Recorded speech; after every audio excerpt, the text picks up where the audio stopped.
Today we're celebrating the gorgeous homes that celebrate Southern Christmas, where hospitality, tradition, and storytelling come together in homes filled with warmth and holiday charm. First in Monroe, North Carolina, a historic family home is brought to life through heartfelt DIY projects, thrifted treasures, and festive touches that reflect a journey of building, renovating, and making a house feel like home. Next, just outside Charleston, a newly built residence takes on the soul of an old world estate, where antiques, inherited pieces, and touches of velvet ribbon create a refined and timeless holiday atmosphere. And finally in Nashville, 9 historic rooms are transformed into a garden-inspired holiday wonderland, where floral artistry, estate history, and seasonal beauty blend to create a breathtaking celebration of nature and design.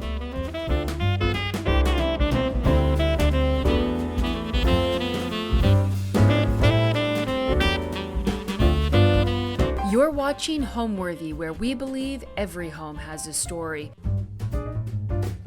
This holiday season, get ready to unwrap the most magnificent holiday homes with Homeworthy's 25 Days of Christmas.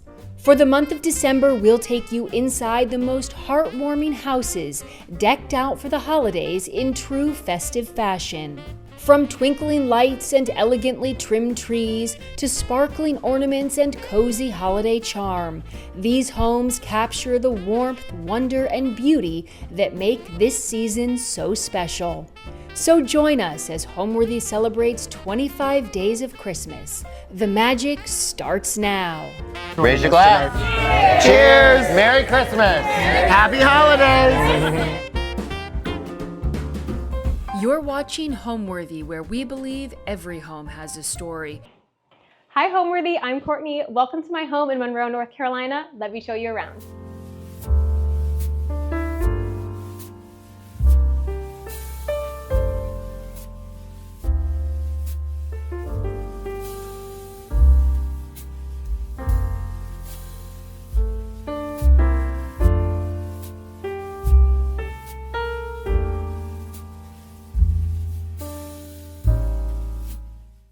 My name is Courtney and I'm the face behind the brand Heart and Home Crew, and today we are in my historic home in downtown Monroe. So my husband and I actually lived in Canada, and about 2 years ago we decided to make the move to North Carolina, where my family is, and we were looking for a home but we couldn't find one right away, so we actually moved in with my mom, and we thought it would be a short stay. We have 4 children. We're only going to be here a month, Mom, no worries. And it turned into a year, and that was mainly just because we had to get my husband his citizenship, so it took a minute. But while we were searching, honestly, we were just looking for something that would kind of get us started. We weren't really looking for a forever home, and I came across this beautiful home, but I said, no, it's out of my price range. I'm not even gonna look at it. And so we kept searching, but nothing was coming up. And so we just gave it to God, we gave it time. And then my realtor actually pulled it up and said, hey, have you seen this listing? And I said, I sure have, and it is beautiful, but there's absolutely no way we could do this. And she said, well, it's been sitting for a while, it needs a bit of work, and I know that you want some DIY projects, and so let's just go take a look at it. And so we did, and we walked inside and my heart was aflutter with butterflies. I was so at home already, and you know, it's one of those things where you don't want to get too excited, but it was beyond excitement right after I walked in. And crazy enough, the front door is actually the exact same front door that we had at our home in Canada. And so I was like, is this a little God wink? Like, what is this? But we toured the home, and like I said, we just immediately fell in love with it. And so we worked with the realtor, and we realized that yes, we could bring it down a little bit in price, which was helpful. And so we got the house, and what also made it work was that living with my mom actually went so well, we asked her to move in with us. So she has a whole kind of suite to herself off to the side. And so we made it work for all of us to come here to this home, and we're just loving every minute of it. So let me take you along, and we're going to show you around the house some of the spaces that I have made over, as well as the beautiful character that is here. And today we get to show you how much we love Christmas and all of our Christmas trees and Christmas decor.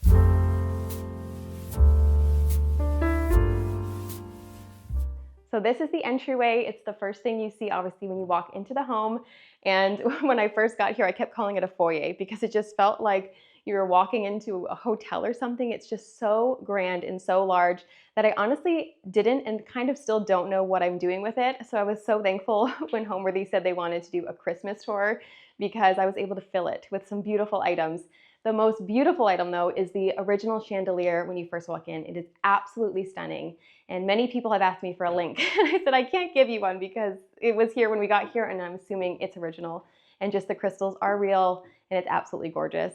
And then I just recently found this entryway table and I had plans to make it over, but I unfortunately ran out of time before you guys got here. So I will be refinishing it. I want to make it like a really beautiful, dark, rich color. And then I just quickly found this rug on Amazon. But like I said, I haven't really touched this room yet, but we just added some pieces to make it feel a little bit cozier. So we brought this piece down from Canada. This was my son's dresser. And if you know anything about an older home, you know that there is not much storage.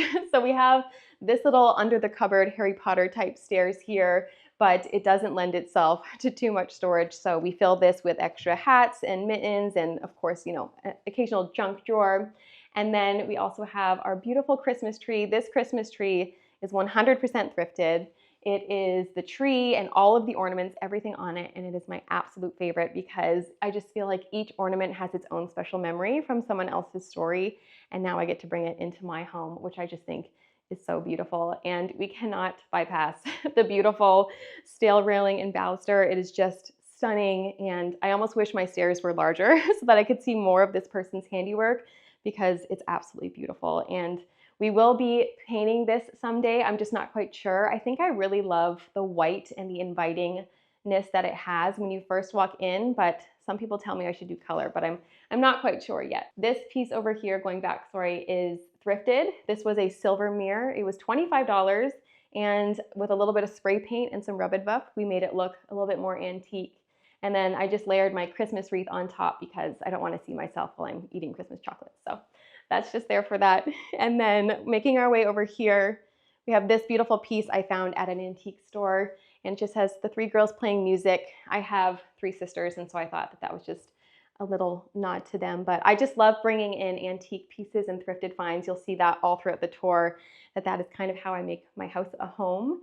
And because older homes are kind of wonky, they always have little nooks. And so I love to fill them with art and different pieces. And so this piece right here, actually, this was from a thrift store and it is from 1887. And that just blows my mind that somebody put this piece into a box and was like, good luck, because that is old. And so I just think that that is so neat. And then just, yeah, some other pieces. This was a thrift store find, and yeah, just really beautiful. And then as I was going through my home and I've been making it over, I realized we have no family photos. And so I made up for it by putting my kids on the wall and saying, look, we do exist. So it's not just art, but yeah, they're cute enough that they can go on the wall for sure. And then this piece here I found at Goodwill, and it was $7. And I'm pretty sure it's at least 100 years old just from the detail on the chair. No one's allowed to sit on it. My toddler has stood on it a couple times, and just thankfully it's held together. They don't make things like they used to, you guys. So I'm very thankful for that. And again, another thrifted find. This was $10. I had plans to refinish it, but I think I like the way that it looks right here for right now. But yeah. So the meaning behind Heart and Home Crew is that I love my home and I really want you to love your home. And so I hope that I can inspire you to do that through thrifted finds or DIY, and just find the heart of your own home. And the crew is just because I do have 4 crew members who occasionally help me out. So my daughters love to paint. My son, my oldest son, not so much. He doesn't love it as much, but that's okay. But my youngest son is really, really into it. And I'm excited to see what he's gonna be one day because he loves to work with his hands. And if mom's doing it, he's gotta be doing it. So that's where the crew comes from. So you'll see this floor when you first walked in. This was actually my first project. I saw the floors and they were really dark and beat up. And here, for some reason, they were 2 different colors completely. And I said, our old home, we never refinished the floors. And I said, we have to refinish the floors. And by we, I meant me. And so I rented a drum sander. My dad came out a couple days to help me a little bit. And the one thing I'll say is if you ever want to refinish your floors, do it because it'll save you a lot of money, but be ready because the edger is a beast. It's that piece that goes along the edge and it's just wild. But yeah, we did the floors in 1 week, top to bottom, all of them. And these I don't believe are original because the closet has the same floors as the ones that are actually upstairs in the landing in the bedrooms. This is a little bit smaller and it's all throughout. So I'm not gonna be crazy and rip them up. I'm not gonna be that crazy, but the kitchen does have some, laminate flooring that I'm like, maybe one day we'll see what's under here. I'm not quite sure, but yeah, that was a project, and I'm just happy. I went light instead of dark because I have a dog and I have 4 children, and dark, as beautiful as it is, as rich as it would have been, it shows all of the dirt and the dust, and I don't have time to vacuum my floors every day. And so I decided to go lighter in the home. So the biggest challenge of designing and decorating this home when I first saw it was honestly where to start. We recently learned actually that no one had lived in this home since the 80s. There was 2 sisters who had bought the home and just wanted to make sure it stayed how it was. They stored their antiques in it. They had a pretty garden, which does not exist anymore. I'm working on that. But they just used it as a placeholder basically. And so an investor bought it off of them, and thank God, all he did was flip the kitchen and the bathrooms, and he left all of the beautiful moldings. There's so much beadboard throughout that we'll show you, and it just has so much character. And so when I came in, it was where do I start with this? The house gave us some options because we did have some critters we had to take care of. There was the foundation. There was just lots of housework that needed to be done. But ultimately, she had really great bones. And so where I started was the pantry, because when we bought it, there was no laundry. And so we had to take off some doors and some trim and put the laundry in, and we needed pantry space. And so I went ahead and made over the pantry, just making it really cozy and sweet. And so I just had a lot of fun there. And I thought this was successful. People liked it. And I thought, let's go bigger. And so we moved our way into the room behind me. And that's where I just kind of took off, and we've just been going ever since. And then we will work our way into the living room.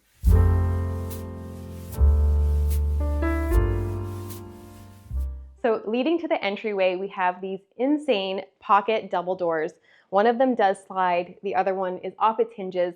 My dream is to refinish them, and that's when I've kind of finished the big makeovers. I figured I would go and do the littler ones. This isn't really little, but everything, all the beadboard you'll see throughout, as I've been painting it, I've seen chip marks of paint underneath, and there is dark, rich mahogany under the doors. So I think it would be beautiful to bring those back, but that is gonna take some time, but I think it's just amazing. And then one day too, I'll do the hardware because we have copper hardware. It's just absolutely incredible, the details that are still here. And you cannot have double door entryway without doing the festive garland. So we had to do that. I was so excited. Last year we moved in October. I did the floors. We moved in November. And so Christmas was still Christmas because we love Christmas. So we put some of it up. But this year I said, I'm doing the garland. So I did the garland and I love it so much. It just feels festive and cozy, and I don't even think it needs the lights or the bows this year. I just wanted it to feel kind of old school. I feel like that's what it is, so vintage. So coming into our living room, this is what would have been the original sitting room, actually. My mom's quarters, which we won't see today, but you can follow me and I'll show you those when I make them over. That is actually the main living room that they transitioned into a bedroom. They added a bathroom. So here's the sitting room where they would have received guests. And this is one of our favorite spots to be. We have beautiful bookshelves. Those were not here. This room was gray and it was white. And the fireplace that was here is obviously original to the home, but it just felt like you couldn't see it, which might sound so odd because it was the only thing in the house, in the room. But I just felt like it needed to be showcased. And so I built these bookshelves all the way to the ceiling. I added in some trim to kind of make it look like it had always been here. And I think I accomplished that because when I tell people that these weren't always here, they're a little bit shocked.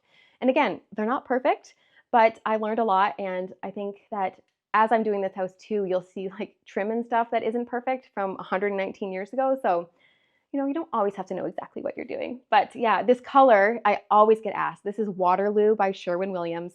It is the most beautiful color. I am normally white paint. Like, I like white paint. It's safe, it's pretty, it's airy, but I wanted to have a little bit more fun in this home and something a little bit more historical. And so I went with this color, which is a chameleon color. Sometimes it's teal, sometimes it's blue, and I really, really love it. And then we obviously have styled them for Christmas with just some pretty finds. Majority of these are thrifted or they are from antique stores, you guys. If not that, it's Home Goods. But we've, got some thrifted crocks and some thrifted frames. Those are my favorite things to thrift, are the ornate gold frames. I just love them so much, and just the character that they have. If you can't tell, I love character. So the fireplace, let's talk about that for a second. It is a double mantle, which I learned this the hard way.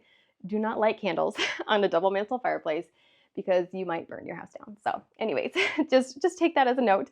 But the fireplace has original tile. It is this green tile, which I did not love when I first moved in here, but I just didn't want to harm it because I want to take care of an older home while also knowing that I am the owner of it and I want to enjoy it. But once we put the paint on the walls, it completely just fits the space now. And the fireplace itself was covered in 4 layers of paint. And I did learn that the hard way. So there was a light green, a dark green, a tan, and a black. I think the black was something that was used to protect it. So I went in to clean it all and then noticed that there was a copper, kind of like a face plating on it. Unfortunately, it came off when I cleaned it with ketchup. So just take note of that when you're eating French fries, what ketchup can do. I still love ketchup, so no judgment. But anyways, yeah, so I cleaned it off as best I could. This is all copper because you can tell it's turning green. So this whole thing is copper. And then I just got tired. And so I stopped, and so many people said, well, the rust looks really pretty. Just leave it like that, because I wasn't sure, do I just go over the surround now? Do I paint it? What do I do? And so many people just said the rust color matches the room, so just leave it. So I did, and I'm okay with it for now. And if I come back to it another day, I will. But it's a beautiful fireplace. This is Rain, you guys. She might come in and out. This is our dog. And yeah, so the other side, also just a couple more items, just for, you know, for kicks and giggles. We have the Mona Lisa from Home Goods because I thought that she was fun. And swivel chairs are my kids' favorite. You guys, this is a game in our house, is the kids swiveling and mom saying stop. And then our Christmas tree. So normally when you come into a home, I feel like people like to have the grand decorated Christmas tree. But for us, family is everything. Christmas is family. And so we have our tree of all of our favorite things. And every year the kids and I and my husband, we get to pick an ornament. And it's a little bit full, and our kids aren't that old, so we may need to maybe get a bigger tree. But yeah, it just has some of our favorite items. And one of our favorite things to do is my mom actually framed us as babies in our Christmas outfits for our first Christmas. And so we did that. We have all of our kids in their first Christmas pictures on the tree. And I just think that that's so sweet and so special. And then again, the lighting is original as far as we know to the home. It's wild. It looks like an octopus, and I don't know what it's made out of, but it's absolutely beautiful.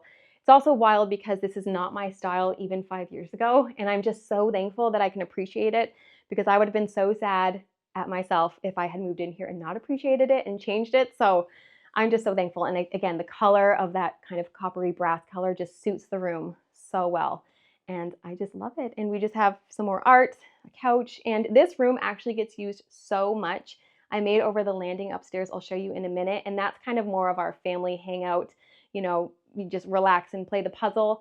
I was nervous this wasn't going to get used, but in our bookcases here, we have all the kids' books. We love reading. Right now it's filled with all the Christmas books, but our kids are avid readers. And that was something important to me because I love reading. My husband does now too. It only took him about 33 years. It's okay. But so we come in here, we cozy up with a book, we go to the library, and they are in here all the time, and it makes me so happy because I never want a space to go unused. I always want it to be used for something. And yeah, this room is just, it was one of my first makeovers with color, and I'm so glad I did it because I just love it so much. And then this rug was actually, we had it upstairs. I bought it initially for my son's bedroom, and you'll see that I drew inspiration from it to do the room, but it was too small in the space in the end. And so I decided to bring it down here. And this was a Facebook Marketplace find. It was $100, and it is a heavy rug. It's the real deal. And so that's my tip for you guys, is make sure you're checking out Facebook Marketplace, thrift stores, antique places, estate sales, which I sadly have not gone to an estate sale yet. I need to do that. But you can find some wonderful things from some wonderful people. I've met so many wonderful people. But yeah, we love this, and I really feel like it just completely pulled the room together because I just put this in here 2 weeks ago because the boys' bedroom is fresh, you guys. The paint is still drying for you.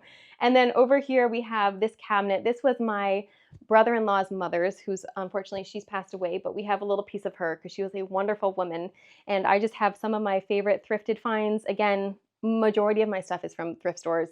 So, you know, $2, $1.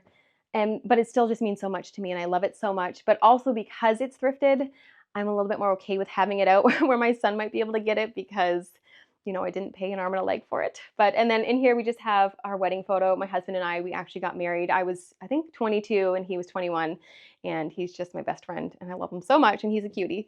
So give him a close up. But yeah, it was just, that was one of my favorite days, is our wedding day.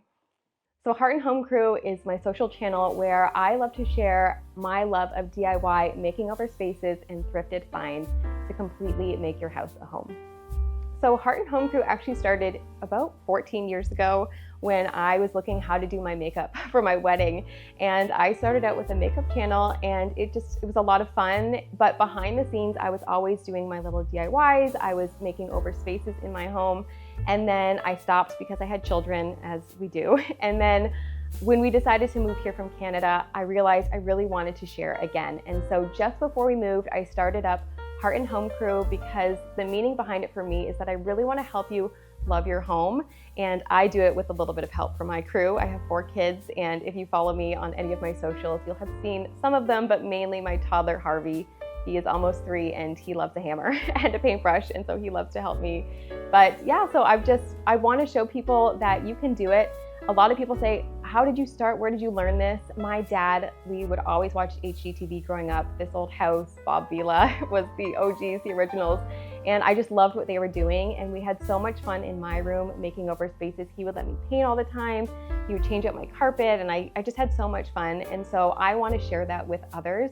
And the first thing that I ever built was a chicken coop because we bought a chicken coop off Amazon and it was too small. And I thought, these 4 chickens, they need a bigger home. And so I got some plans off Etsy, and I had never picked up a power tool before, and I did it. And so that's what I mean is I think some people get so overwhelmed with the idea of it. But even when I built these bookshelves behind me, I just realized that everything has a step-by-step process. You just have to be able to follow it and not afraid to try. And even if you fail, most of the times you're just learning something, and the more you do it, the better that you get. I'm just trying to share that with mainly women is my audience, but whoever that, start out with painting the wall. My sister, God bless her, I learned recently she didn't know how to paint a wall. And so we painted the wall, and that's where you can start. And then maybe you do a nail gun next, maybe you do a saw next. And it's just been so much fun for me.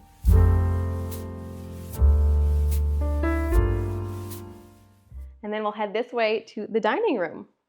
So this dining room is bigger than anything I ever imagined. And my mom, God bless her, and my dad, we lived down the road 20 minutes from where we are now. And the dining room that they had fit this table. Let's just say that. They had 7 children and it fit this table. And so when we came to this home, it just felt like God saying, enjoy your next meal because we'd been so cramped for over 20 years. You make do, it was what it was, but to now be able to host everyone in this dining room is just a dream come true, especially since my mom is now living with us, that she gets to come and enjoy the meal around the grand table. So this is the dining room, the formal and the regular, if you will, because we eat in here every single day. 4 children, 2 adults, my mom, a dog occasionally.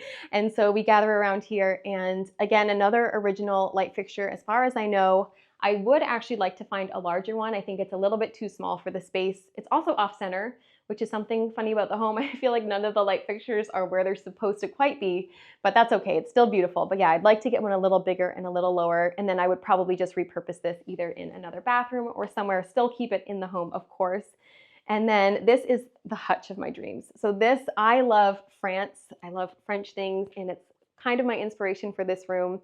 I chose a beautiful Puritan gray blue for the trim.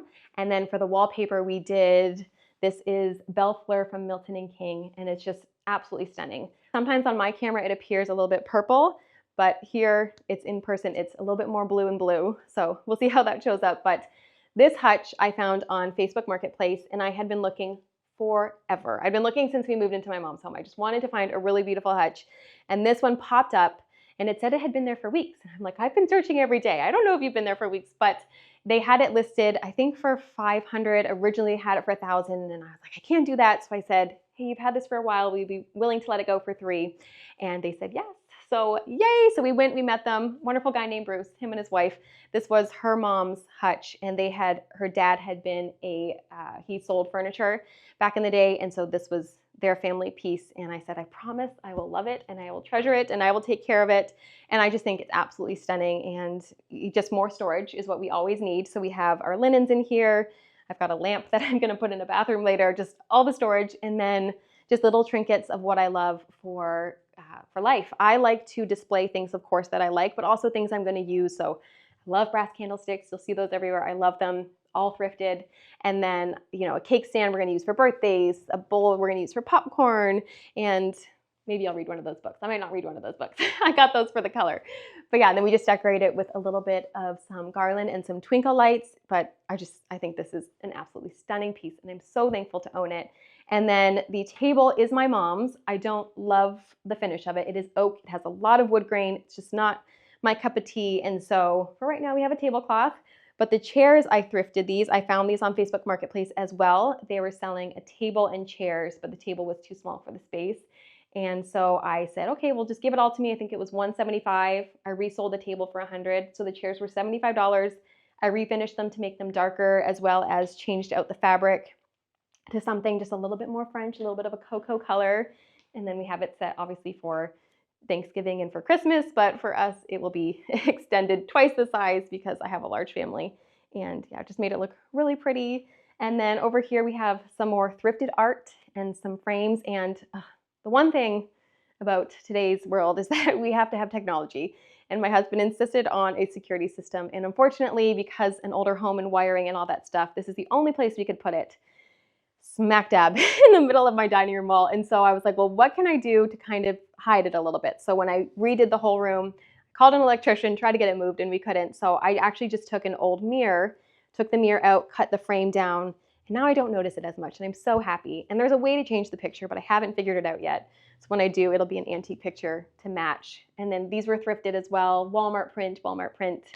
And you guys, I don't know if you've noticed this, but I thrift and I use cheap ways to make my home beautiful. And I don't know if I should say cheap, but it's true because I do it on the budget. And I think that that's just hopefully an inspiration to you, is that you can do beautiful things with not a lot of money. And I think I've made that happen.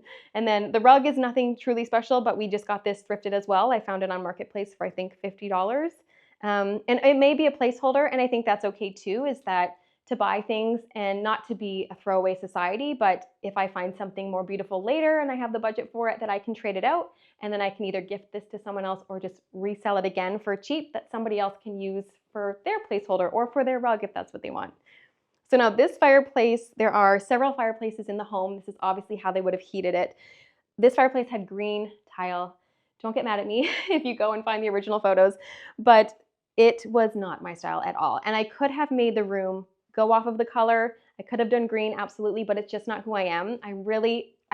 When I see a space, it just comes to life in my head. And so the entryway hasn't done that for me yet. I'm still waiting. But when I saw this room, I just knew. I was like, I want blue and I want French and I want wallpaper. There was actually, I should have mentioned that, there was a green and white, like 70s wallpaper in here before. Not my style. Happily took that down and put wallpaper right back up. But the tile, I couldn't make it work. And so this is actually peel and stick tile, which some people were like, why would you put plastic on such a beautiful fireplace? I understand that. The only thing is it was the best solution for me because I didn't want to harm the original tile. This does not have a super sticky backing, so it can come right off for the next owner if they want to unearth it and they want to let that green tile shine. I say go ahead, but for me, it just wasn't me. So this was the best option. I didn't want to paint it. I didn't want to take it out. It is from the home, so I thought that that was just the best of all the options. And then we have our nativity scene here. This is just our favorite. And a fun trick, you actually can take a willow, like one of the ladies who's pregnant, and leave her up there till Christmas, and then the kids can swap out Jesus on Christmas Day if you want. So I saw that on the internet. There's lots of fun things on the internet and lots of tips and tricks. And then this is the garland. This garland's probably honestly my least favorite in the home. My husband said you bought too much garland this year, so I had to cut back. So I used what I had and we made it work, but put a bow on it, put lights on it, and I think it works. And apparently bows are in this season for Christmas. I did not know that, but I put bows all over my tree and it works because it just feels French and it feels feminine and delicate. And yeah, this tree is from King of Christmas. It is the most beautiful tree I have ever used in my life. And it was gifted to me as a collab, but I can say that I now want to switch all my trees to this tree because it's just so pretty. And we have the bow topper that's from Target this year, and then all of the ornaments to fill it out. And it fits the space so beautifully. Again, we have another nook here with all of the pretty little art, all thrifted. You guys, it's my life. Like I thrift everything and I make it work for my home. And then this piece was Facebook Marketplace. It was kind of more of like a rough French cottage look, which isn't mine. I like the little bit more of the sophisticated French style. So I just sanded it down, all the rough pieces, and then just put a coat of paint on it that was a little bit more neutral, but I left the top. I really liked the dark wood, and it just holds all of the kids' coloring and everything that they can use to, play, and Play-Doh and everything like that. And then she was a fun find. I found her online, and I just think she's fun. She had red, but I put gold on her to make her a little bit, a little bit more of my theme, and then some Christmas trees. But yeah, I really hope that you can feel that French essence, but it's not over the top. You know what I mean? I have a couple Eiffel Towers, but it's not like fleur-de-lis are hanging from my ceiling. And then the windows, I should have mentioned that in the entryway, but the windows in this home are what sold me. I love bright, I love airy. Give me outside, but inside, please, because I'm an introvert. And so the windows are just my absolute favorite. They are all so tall. None of them work. I think we have 3 windows that actually open. And so I need to get some more plants to kind of clear the air in here, but they are just so beautiful. It is on my to-do list is to refinish the windows because I do want to be able to use them. We live in North Carolina, so it can get hot and we like a little breeze every now and then, but I kind of did it backwards where I did full room makeovers where I feel like you see people move into a home and they start with that kind of stuff because it's important, but I just got excited with my paintbrush and I just kind of went to town. So this wallpaper was so beautiful when I worked with the company, and I just love the background, the blue, again, that French, as well as the florals are just so pretty. And I say to myself, I'm like, I don't think it's too feminine, but then I look and I'm like, okay, maybe it is. It's very, but I don't feel like it's girly. Do you know what I mean? My husband, he completely said yes to this because I said, is this too much for you? And he said, no, like do, and that's the great thing. My husband is so kind. He lets me do what I want, which is so cool. And yeah, I really, really love it. And this is a paste wallpaper. I used a peel and stick in the bathroom. Highly recommend paste. Yes, it is a pain to take off, as I learned having to take the wallpaper off before it, but it's just really easy for a beginner because all you have to do is put the glue on the wall. You have more time to kind of move your paper around, whereas a peel and stick, if it sticks to itself, it's a nightmare, and I'm speaking from experience. So yeah, this was a really easy installation. It took me a day after taking all the wallpaper down, and then I took the glue down, and then I primed. It took about a day to get it up because I was like, we're doing this. So I love how much it adds to the room, and I love that wallpaper is coming back because it just gives you so many more options for design. So now we're gonna head into the kitchen, and we're gonna take my favorite door, which was a swinging door, but it broke off because the hardware broke, and so it's just a door right now. But this was the second thing that sold me on this home, the front door and the swinging door, because my parents had actually taken a tour of a home when I was young, and I remember the swinging kitchen door. As a kid, you just run in and out of the door. It's the funnest thing ever. And I said, when I have a home one day, I would love to have a swinging door. And when we walked in and there was a swinging door, again, I was like, God, is this you? Is this where we're supposed to be? So we need to fix it, but I do love this door so much. I think it's just the coolest. So my best piece of DIY advice is go to YouTube and go to blog posts, because so many people before you have done it and they have figured out the hard way how to do it, and they're now sharing the easy way. So I don't think you need to have to know everything in a day, but definitely look to people who've done it before, and that's just the easiest thing I can tell you. And then for thrifting finds, I say go often. I know that sounds bad, but the more you go, the more you're gonna see. And I tend to have a route where I will stop off. I've got like 3 on one road. And so I know that day, okay, today's thrifting day, we're gonna pop in. I've got my 2 kids with me, so you guys can do this, okay? And sometimes I have 4, but just go in and take a look around. Some days you're gonna find some stuff, some days you're not. So that's why it's better to go more often. So let's go in.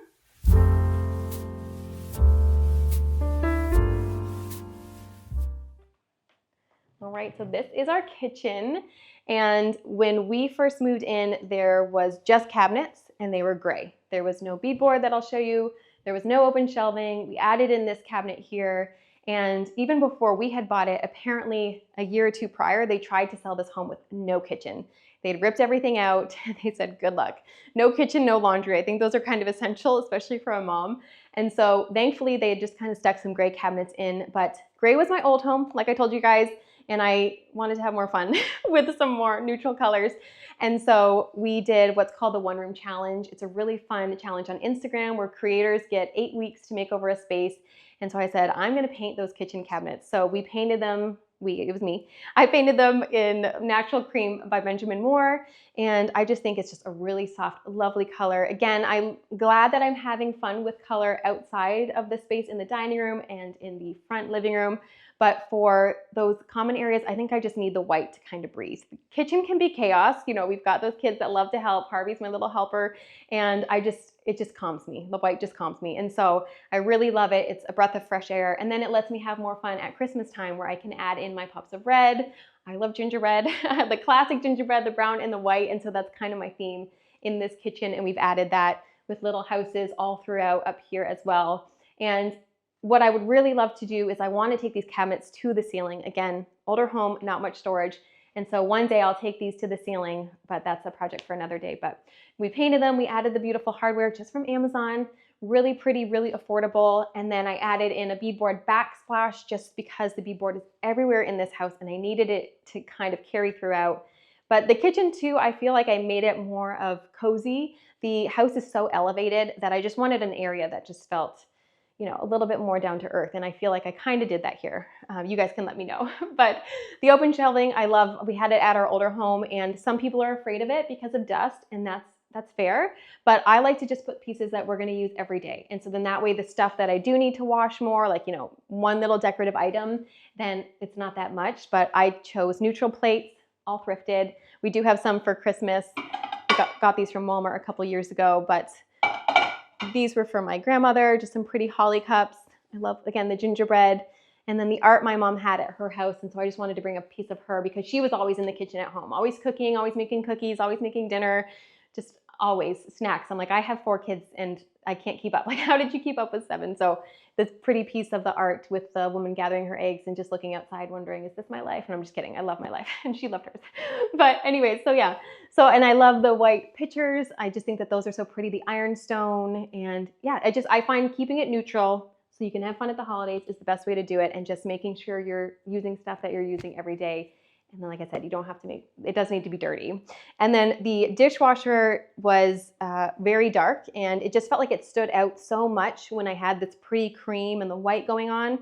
And so I decided just to try this little skirt ruffle, and it's just a magnetic rod, and I sewed a curtain on it and it hides it. And it works for me. Some people are nervous. They're like, oh my gosh, doesn't it get dirty? And I washed it once, and that was only because my son got the corner of it.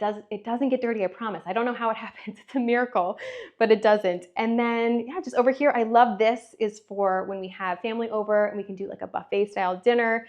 Then we can just put everything over here. There's a nice flow. I wish I could show you guys my old home because this is just night and day difference. It's so wonderful to be able to have everyone here and just really enjoy our time together.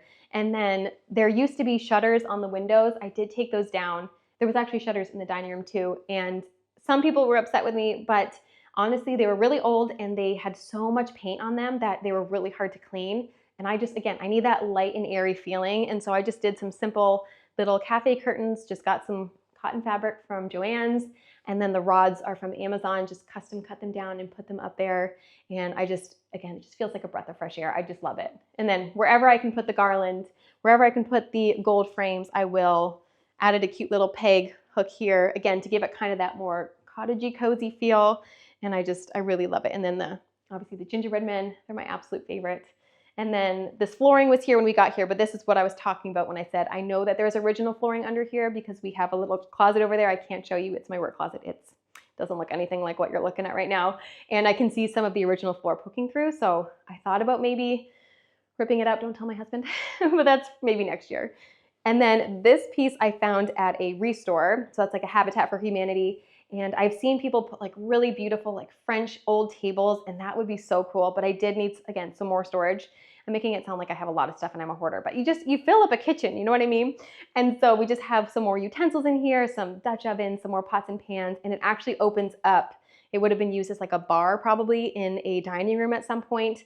And yeah, it's just, the kids love it. They think that it's so much fun, and it just gives us that extra little bit of room because my mom will sometimes be cooking in here with us. And so everybody's got a countertop. And then of course you got to have some Christmas cookies at Christmas time, our favorite. And then over here we have a cool little dining nook. So we actually had a woman, her name is Barbara, and she would walk down the street and she said, I used to live in this home when I was little. She was in the room where my girls are now. And so her sister was with her one day and we said, come on in, like, because she's probably in her 70s, early 80s. And we said, come in and like look and see what we've done and tell us what you can about the home. And so she said in this room, apparently the wall used to go all the way across, which makes sense because this is completely added on when I was putting the drywall in, when I was fixing it all for the laundry. The walls are drywall, which our walls are lath and plaster. That's the old, the wood slats and all the plaster on top. So this table is our little nook. Again, we love eating at the dining room table. I specifically kept this small because I didn't want it to become where we would eat and then we didn't eat in the dining room. So we'll have our snack here, or me and the 2 kids who stay home during the school week, this is where we'll eat. Sometimes we do crafts here, sometimes we play here. And then this chandelier I did get off Amazon. I was just trying to find something that kind of fit the home a little bit, but within budget. And I made over this table. This is more like the oak that my mom's table has. So I tried to lighten as best as I could, but it still has so much of the wood grain, which it's just not my favorite. So, but I still think it's cute. And the chairs too, those were a marketplace find. And then this little unit over here, we didn't have a spot to put our garbage because the counters were so low for our garbage to go under. And it was just out in the open. And I don't want to look at a garbage can, you guys. I like making the practical pretty. And so I made this little kind of unit with just a shelf, and then I did some conduit piping, and then it hides our garbage and our recycling. And I got to buy some pretty fabric and make a little curtain. And again, people are like, doesn't that get so gross? But all I do during the day is I'll just open it up during mealtime, and I can close it when guests come over. Nobody has to know it's here. You guys all know now. And then just, again, some more thrifted art. This was off of Etsy, digital downloads. If you guys need some art, that's the best way to do it. You can get them so cheap, and you can just print them off at your local CVS, Walmart, all that stuff, and you can just make your home so pretty, and I love it. And then, like I said, we added the beadboard in here to carry throughout the home. This one I did a little bit higher than what is in the actual home itself because I wanted it to kind of make it look like it was coming off of the backsplash and continuing around. So we did that, and then I just have some of my, favorite things and a calendar to remind us what's going on in life. But yeah, it just cozy is what I wanted this kitchen to be. So then these plates on the wall, again, I love that blue and white. I just think it's so classic and so pretty. And I've seen people putting plates up, and I thought this wall just needed something, but I didn't know what I wanted to do. And so I just started collecting plates. Again, thrift stores, antique stores, most of them were $1, $2. I think my most was $5. And I just think it's so fun to be able to kind of find them wherever you go. And you can almost make it like a souvenir where, oh, I went here and I found this plate there, and just have that memory with you. But I just love beautiful things, and I just like to display them in a way where people can also enjoy them. And so yeah, we just have this plate wall. It may grow, it may not. I'm not quite sure yet if I'm done, but if I wanted to, I could carry it through and we'll see. But yeah, just really unique. And my daughter, she found one and it has little horses on it. So that's why there's a horse one up there, because she wanted to contribute. But I just love the florals and yeah, just the history behind the plates. So we live in Monroe, which is a historic town, and that is because it was founded in 1843 and it was a port city. It's actually named after the 5th president, James Monroe. And we specifically actually live, like I said, in a historic district, so we can't do too much to the outside of our house without getting permission. It took us about 6 months to put a fence up, but we appreciate that because it just means that people care about the beauty of old times, of they're not making homes like this anymore, unfortunately. And that's my favorite thing, is I just love the character of this home, and who doesn't? I think that's part of the reason this channel exists, is that we're able to see some of these beautiful homes. But we just recently moved here. We actually only moved here a year ago, so we're still getting to know the city a little bit. It is a little bit widespread, but we live just on the outskirts of the city, and it's kind of up and coming right now, which is really lovely to see. A lot more families moving back to the neighborhood and taking care of these older homes like us. All right, that wraps up the first floor, so let's go ahead and I'll show you the upstairs.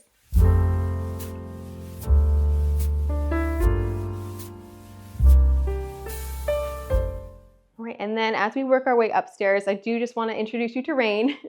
So she's actually been so good. I was nervous she was going to be so excited, but we have this home, and I tried to do some landscaping outside. You're not going to see it because I prayed for rain all summer. And I was every day, Lord, we need rain. We need rain. I need these plants to flourish. They got eaten by slugs and bugs. They don't exist. But God gave me rain in a different way. And so this is Rain. She is a foster, and our neighbors, with all of the storms that we've had throughout the summer and early fall, there were a lot of animals displaced. And so she had 5 puppies, and they said, can you help us in any way? And we said, well, we'll take the mom because we know the puppies are going to go. So this is Rain. She is a sweetheart. She is so sweet. She just wants love all day long. If I stayed like this for the rest of the day, she would be a happy, happy girl, but we got to carry on. But yeah, she's a sweetheart, and they think she's a lab retriever, possibly German Shepherd mix. So as sweet as she is, she also has a lot of energy. So she likes her daily walks, and we're learning together, but she's really sweet. So, all right, let's go ahead and head upstairs. So like I said, it's the small stairs. I wish they were bigger because they're just so pretty. We have another beautiful window, just the details, you guys. Like if I were to build a home today, I know it obviously costs money, but I would I would sell everything I had just to have these windows again because they're so pretty. And what's interesting about this home, we learned, is that it actually was a duplex at some point, which is why we have this odd landing space. There was a door here that had a deadbolt, and so my son locked himself behind it and we couldn't get him out, so we had to break the door down.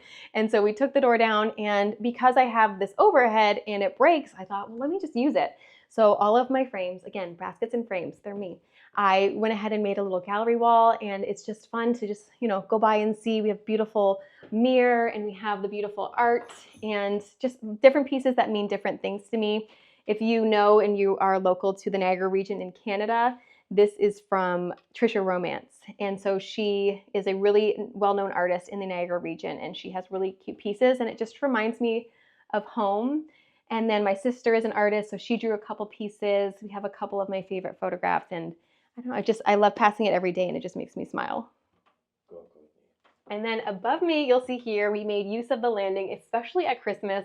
You have to put a tree there. What else am I supposed to put there? I actually don't have anything there throughout the year because I don't want my son to be too intrigued, but I figured a Christmas tree fills the space enough. And so this was the tree that I kind of got to have my little fun with, of just making it neutral and really pretty. Again, the tree is thrifted. All of the ornaments are thrifted. Don't sleep on the thrift store, you guys. There's so much good finds there.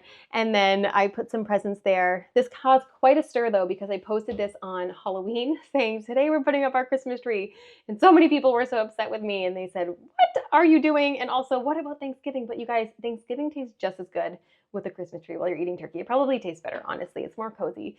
But yeah, so we have this tree up here, and if you want to see me putting that together, you can check it out on Instagram, of climbing over the railing and risking my life for Christmas. But you guys, it's worth it because we love Christmas. But yeah, really beautiful, just the neutral ornaments of the browns and the golds and the browns. It's just green. I love it so much, and it just fills the space. And then up the stairs, we have the garland. Again, I told you I went over budget on garland this year, but the home just needs it. All those little areas, it just makes it feel so much more cozy and so much more Christmassy in such small and simple ways, and I just love it so much. So let's go ahead and head upstairs now, and I'll show you one of my favorite pictures. I got this from the thrift store. I think, do I even need to say anymore that it's from the thrift store? But it was just such a large piece, and again, I feel like the rooms just speak to me, and you guys are gonna see this landing in a second. And I just felt this piece needed to be in this room. And I just love the earthiness of it and the greenery and, the mom and her babes. And I just think it's so sweet. And the one up there too as well is paired. And you're probably seeing the window as well. This landing is my favorite, you guys. It's what gave me those butterflies when we first moved into this home. Stunning, stunning windows, light and life. And it's everything that I am and want to be. It's just a breath of fresh air. And just, yeah, unfortunately, the painters, you might not be able to see it on camera, but the painters who painted the outside were a little sloppy. So maybe one day can hopefully get someone to help me and we can chip some paint away. But the windows themselves are absolutely stunning and gorgeous, and I love them. And I told you guys I was nervous about doing this room because when we first moved in, it was just a walkway. We didn't have anything really here. We had old furniture that we weren't really using. And then when the makeover was done downstairs, I was like, okay, well, let's go to the next one. Always on to the next room. It's so much fun for me. And so for the landing makeover, I really just wanted to make sure it was a place that we still used. And downstairs, we had the TV tucked behind the couch. We'd pull it out. And I said, well, the kids are really just reading down here, so let's make this the TV room. And so what I did was I had a vision of a buffet, and my husband, God bless him, he loves me so much, and this is proof. I found this buffet in Canada when we were there for Christmas one year. We normally take one car, and I found it and I bought it and he let me do it. So he's partly to blame, but I just realized that this would look so good with a buffet and with a TV above it. And so we took 2 cars on our next trip to Canada just to bring the furniture home. I may have snuck a couple extra pieces because we had an extra car, why not? But again, the woman was so lovely when she sold this to me. I think I got this for $150. Again, and furniture is not made the same way. When we were just starting out, it was IKEA. You get pushed IKEA for college. Buy IKEA furniture for some reason. Maybe it's just really good marketing. And then they did the recall of the dressers, and so we got our money back, and I was more into thrifting. I've always loved thrifting, but I thought, why don't I go to the thrift store and see what I can find? And I found a beautiful, solid French dresser, and it was $75. And I said, I just got $300 back for plywood, and not even plywood, a particle board, and this is solid wood, and it has character. And so ever since then, I am just a whole advocate. Go to the thrift store, try and rebuy on Facebook Marketplace, give it one, you're saving it from the landfill and you're getting better furniture for an amazing price. So just keep looking though. Sometimes it can take a while, but yeah, we love this piece. So it houses our board games and it houses our movies and, you know, all those little tidbits that we need, the remote and that kind of stuff. And then this TV is not a frame TV. Again, budget people. So this was probably maybe $25 to make. I just hung up my TV and then I did the frame with some of my favorite gold spray paint and gallery wall. You guys know I love a gallery wall. So I just filled my frames, all of my pretty art. And I love it so much. And I probably need an extra picture or two of my children, but we'll add those in over time. But yeah, and then just little pieces to make it feel a little bit more homey and cozy. And then we added this beautiful rug. This is vintage from Revival. They're a really amazing company I've been able to work with, where not only do they make beautiful rugs that are washable and new, but they actually also source vintage rugs. And so this is wonderful because this space, because it's, you know, a landing, it's a little bit more of an awkward size. I was able to find one that fit the width and the length. And so I appreciated that. I appreciate that detail. And of course we have the fun couch where, you know, you can just crash, you can read a book, you can watch your movie, and there's room for everybody. These actually kind of shift so we can make them longer or shorter if we need to, but everybody's got a space at the couch. And one of my biggest comments too is, oh my gosh, aren't you nervous for your kids because of the railing? That is a almost daily discussion, and they know you are not allowed to stand on the railing, so no worries about the safety there. We've had the talk many, many times, and you can see the Christmas tree from behind and the twinkly lights at night. It's my favorite. I love this room so, so much. This window was so pretty on its own that I honestly didn't think it needed curtains. It had one of those boxes at the top. I don't know what you call them, but it was probably like to hide curtains initially. And then I just thought, oh, I'll just take it down. I don't need anything. But it almost felt to me like a canvas. You have a beautiful piece of art, but when you add in that frame, it just makes it even more beautiful. So we have these beautiful curtains, and yeah, I feel like it frames it and really gives it that grand, just beautiful, beautiful boom. I don't know, I love it so much. And then the lighting too is really cool. There's a Cupid's, I guess, on the light here, really heavy solid brass, and the little bow. And this one, I don't know if that's original because I looked it up and it looks like it's more of like a 1950s piece. So I'm not quite sure. Again, I get questions all the time. I have no idea where they're from. They're old. I'm not quite sure. But yeah, the landing we love, and it's just one of our favorite spots. So let's head to the girls' room. So I showed you guys downstairs, you know, we have to have modern amenities in a home, but I don't love them. I mean, I love this. I do love air conditioning. So I decided to hide my thermostat because, again, off center, which wasn't the original person. I can't blame them, but it's also, I just don't want to look at this. And so you want to be careful because you don't want to restrict airflow, because obviously this is reading the temperature of your home. But I got a basket that just has a ton of holes in it and put it over top. So that way I can kind of make it a little bit more center, and then it hides and I don't have to see that. And then I found these cute little cuties for $5 each at a thrift store. And he reminds me of my youngest son. And she reminds me of my youngest daughter. So I thought that was so sweet. And then again, a little nook moment, and we can just hide our thermostat. And yeah, it's wonderful. Although the thing about an older home is I can put it at a temperature. It's not necessarily going to get to that temperature because the ceilings are 10 foot, which I love and I appreciate, but it just means, you know, spaghetti straps in the summer and really heavy blankets in the winter. So yeah, but we can go ahead and move our way into the girls' room now.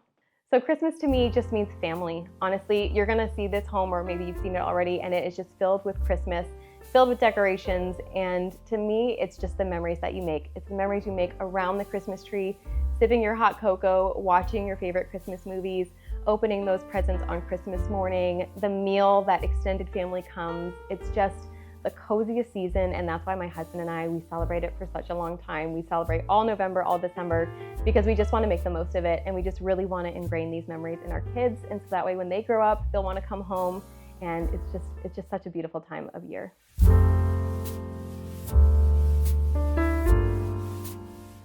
This is the girls' room. And I had made over, I think, the pantry and the landing, and no, I hadn't done the landing yet. I can't remember. But anyways, the girls were begging me, Mom, please make over my room. We want to do our room makeover. And this room was gray. Again, all of the house was just gray and white before we moved in. And so we went online to Pinterest because they said they wanted black and orange. And I said, I'm sorry, but I can't do that. So the girls, they initially wanted black and orange because they were really into Kung Fu Panda at the time. And knowing children, they tend to change what they like very quickly. And so I said, well, let's choose something different. So we helped them out by going onto Pinterest, and I just showed them, you know, here's some inspiration. What do you like? What do you not like? And I knew I wanted to do a wall feature in here, but I wanted to break up the beadboard. So I showed them the wall molding and we chose that. And then I was able to work with this company, Sandberg Wallpaper, for the wallpaper. It is the most dainty, beautiful wallpaper, but I also feel like it is something that they can grow into for a couple years. You know, it doesn't feel too childish to me. And so then they chose the colors of the pink and the green, and we just carried that out throughout the entire room. And I just think it's the sweetest and it's the coziest. And you're gonna hear me say, I love it so much. But the beds were found on Facebook Marketplace. They are the Jenny Lynn style antique bed. And I had been searching, again, forever. I'm always on there looking for furniture. And they were always one by itself. And I thought, okay, I'll go ahead and do this. But it was $300, $400, $500, sometimes $1,000 for one of these beds. Again, budget. I'm like, I just can't do this. And by the grace of God, this woman posted 2 of these beds for $500. And again, I was like, oh, that's a bit much, but you know, this will be their bed for a long, long time. And so I messaged her back and forth. I tried to go a little bit lower. She's like, I just can't. She's like, these are my mother's beds. And this woman was elderly herself. And so I went to go pick them up, and her mother had recently passed, and she was selling all of her items. And she just said, you know, she had the sweetest heart. And she just said, I just care for these so much. And my mom, and she was just such an amazing woman. And these were her beds when she was a kid. And I said, I promise you they're going to 2 of the sweetest girls, and they will love them, and they will have many night chats in them. And, you know, we'll take really good care of them. And so she was just really happy that we were able to, take them and just love them. I love them so much. And so many people said paint them. And I did have an era where I painted furniture, so don't come at me. But I'm in my era of loving warm woods right now. And so I left them the way that they were, and I love them. And then the bedding was just on Amazon, just the pretty little florals, and then, you know, some soft pink for winter so they can be warmer at night. And then I had a tiny side table in here, but not enough holding space, and it was way too small scale wise. That's the thing with these older homes, is the ceilings are 10 foot. And so you have to make sure that everything kind of fits to scale. And so I found this at a thrift store for $50, and it was plasticky. So I was okay with painting it. It just was a weird finish. So we painted it this green, but the hardware was like pretty. So I was able to take the white paint off, bring it back to its really pretty brass color. And then we just, decorated it for Christmas. We pulled completely in the pink. I was like, we've done the red and green classic downstairs. For Christmas for the girls, like, we're going all out. So we did the pink, and the tree is one of my favorites for Christmas time because I was able to have fun. They were able to have fun with the teacups and with the macarons and gingerbread and dolls. And it's one of my favorites. I think I said that every tree, but it's one of my favorites to pull out because we just have so much fun thrifting and finding these ornaments at, Michael's or wherever we can go to find like the little felted ornaments. I just think it's so fun. And then we did the flock tree in here as well, just to kind of make it that cozier Christmas snow feeling with the pretty pink of the tree skirt. Okay, so then this piece I actually got while we were staying with my mom. God bless her. I kept buying furniture while we were there. And this was off Facebook Marketplace, and the people who originally bought it said that they got it in Texas, and then they got it shipped to them in the Carolinas, and then they just didn't have space for it anymore. And it's just so pretty. It needs a refinishing job for sure. It's been loved on by these girls daily, but I just love the little ornate pieces, and the old hardware is it's really beautiful, and the little feet even. Just, again, furniture like this, they don't make it, and I love it so much. I love all the details. So I actually would really love to see this down to the wood, like a really light wood I think would be pretty in here. The white, of course, works. I love it, but one day. It's on my to-do list. I've got a long, long list, just not quite yet. And then there is a fireplace in this bedroom, but it was boarded up when we got here, and it needs a little bit of a paint job, but I just put some of the wallpaper there because it was just a really weird textured concrete. It didn't make sense. And then I used those peel and stick tiles again. This is where I first used them, and because it was concrete, it looked weird. So when I'm ready, I'll learn how to use tiles. It's on my DIY wish list of how to do that. And I know it's not hard, and I can go to YouTube, but I wasn't ready yet. But there is still some of the original tile, and I did leave that there. This matches the living room downstairs, but this mantle is different. It's not a double mantle, so I can light a candle here, and I don't have to worry. And then it has the mirror as well, and yeah, it's perfect for Christmas. You can display everything you need to display. We do have some family photos in here of me and the girls, and just had some fun with the garland. This is some thrifted little crystals, and then Hobby Lobby. And just added some bows because, again, if you're a girl, you got to have some bows. I love it. And yeah, just had a little bit more fun. And then the last detail in here was the ceiling, actually. The girls had some water damage from the chimney around it. We had to get it repaired. So I cut out the drywall, made sure there was no mold, and then these ceiling tiles, because tin ceiling tiles are something that would have been in a home kind of this era. And so they actually make styrofoam ones, which makes it so much easier when you're doing that DIY. When I went up and down the ladder 100 times of having to position them and all that, really lightweight and just really easy to install. So if you're looking for a simple DIY project and you're okay with maybe getting a neck massage after, then that's one I would say to try, because it just adds such unique detail that you may overlook, but is really subtle and really beautiful. So that's the girls' room, and now let's head to the boys' room.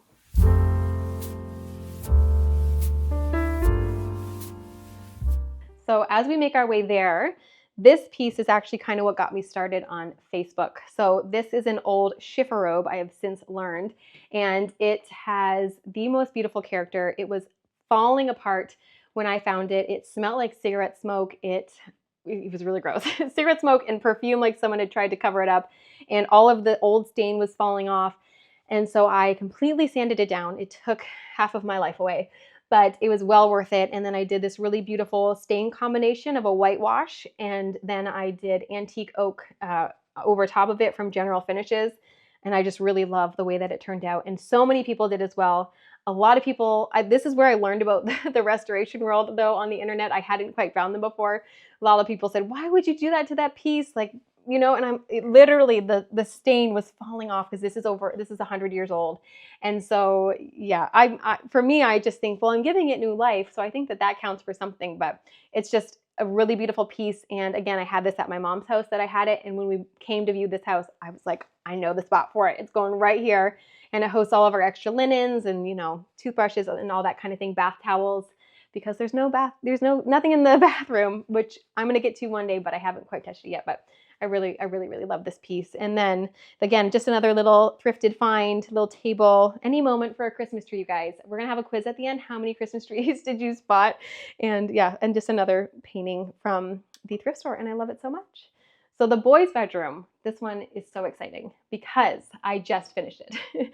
It still smells like paint. It still smells like wood stain, but it is beautiful. And I'm so happy because, as I said, color, not normally my thing.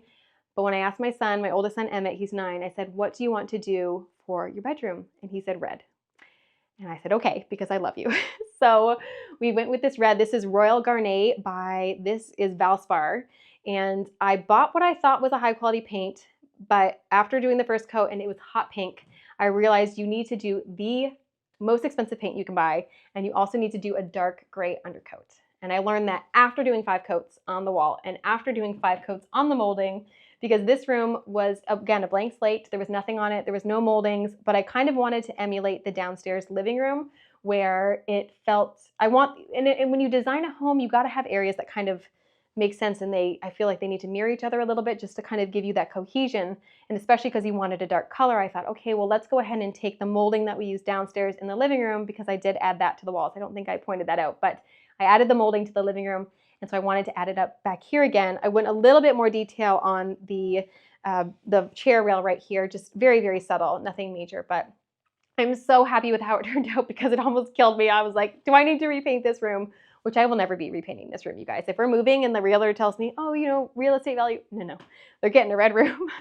So I found this vintage flag I just found on a recent trip while I was looking for items to style this room. I am doing the 1 room challenge again, and this is the room that we're doing. And so I found this. It is a 48-star flag. And so I think I saw that it's anywhere from 1920 to 1949 or 59, somewhere in there.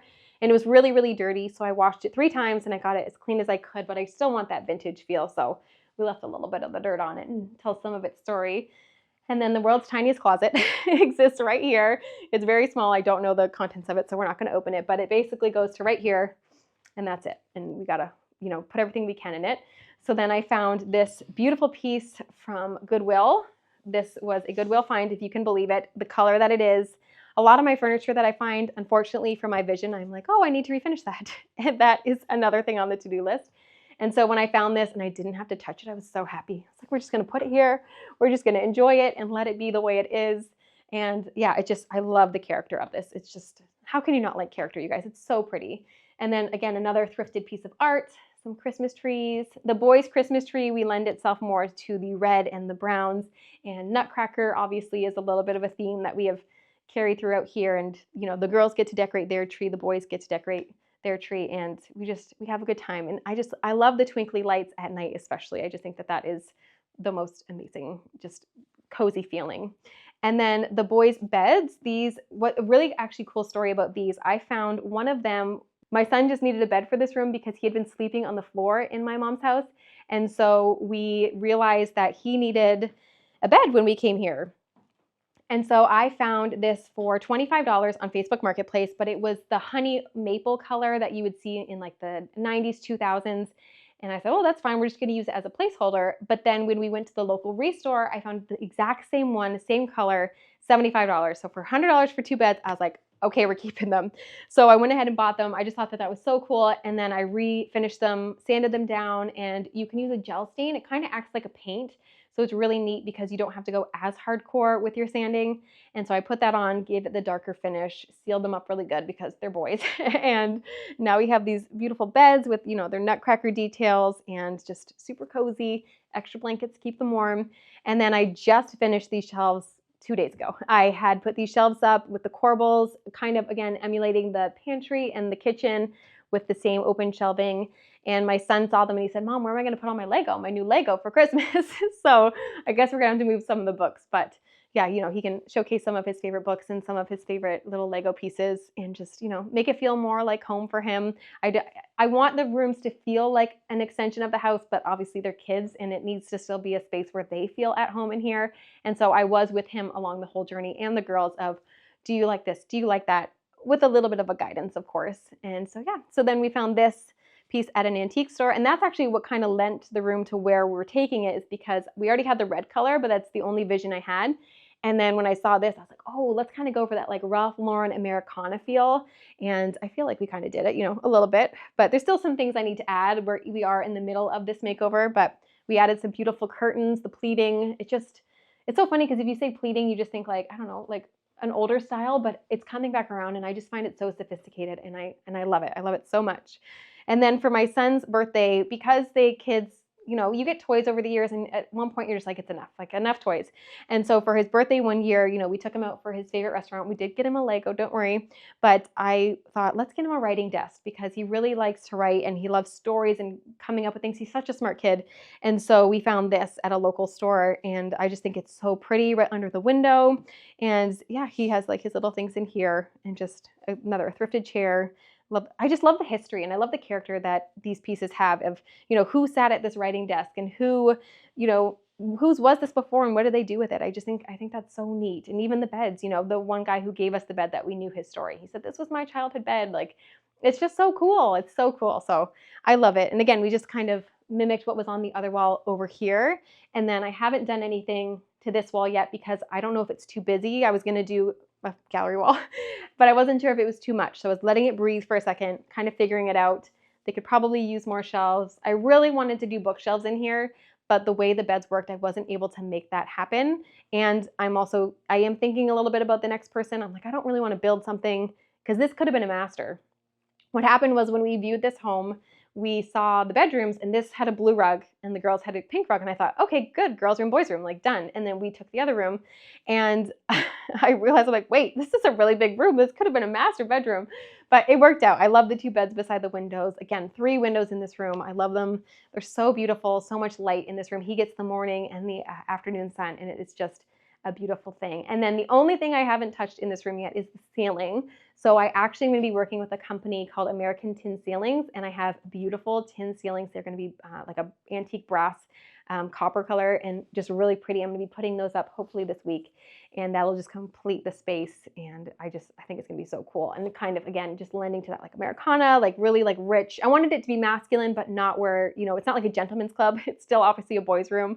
But yeah, and then we did get this large rug. I worked with Revival again, and this is one of their washable rugs. It's not vintage, but these boys, they're boys. They like to tumble, they like to play, they love Lego. So this is full of Lego. That's got all the trucks. And so they've got the whole rug and the whole room to just kind of be at it and have fun. And I love it. And they do too, thank goodness, because that red was a pain, but I'm really happy with it. So I love to DIY and design myself. And I have had people say, HGTV, or would you ever go and do this for other people? And honestly, it's probably bad, but I I think I'm too insecure. And I'm like, I don't know if I'm actually that good. Part of it still just feels like I'm learning as I go. And so even if I design these spaces and I'm really happy with them and you guys comment and tell me I've done a good job, I still feel like, are you sure? Like Homeworthy reached out to me to come to my house and I said, did you have the right email? Because what an honor for people to think that the work that I do is actually that beautiful. And I still feel like I'm learning. So I don't know if there's a future there. I think maybe I need to trust myself a little bit more and what I'm doing is actually working out, but I'm definitely having fun and I'm open to what the future holds. So we'll just have to wait and see what happens. So home to me honestly just means safety. It means coziness.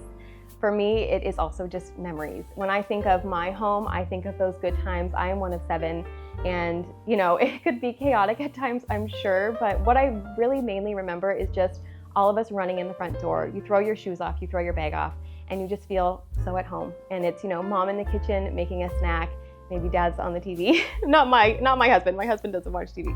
But it's honestly just being with family, and I think it's the most beautiful thing. And I pray that my kids can take that moving forward, that family means everything and that home is a safe place to land.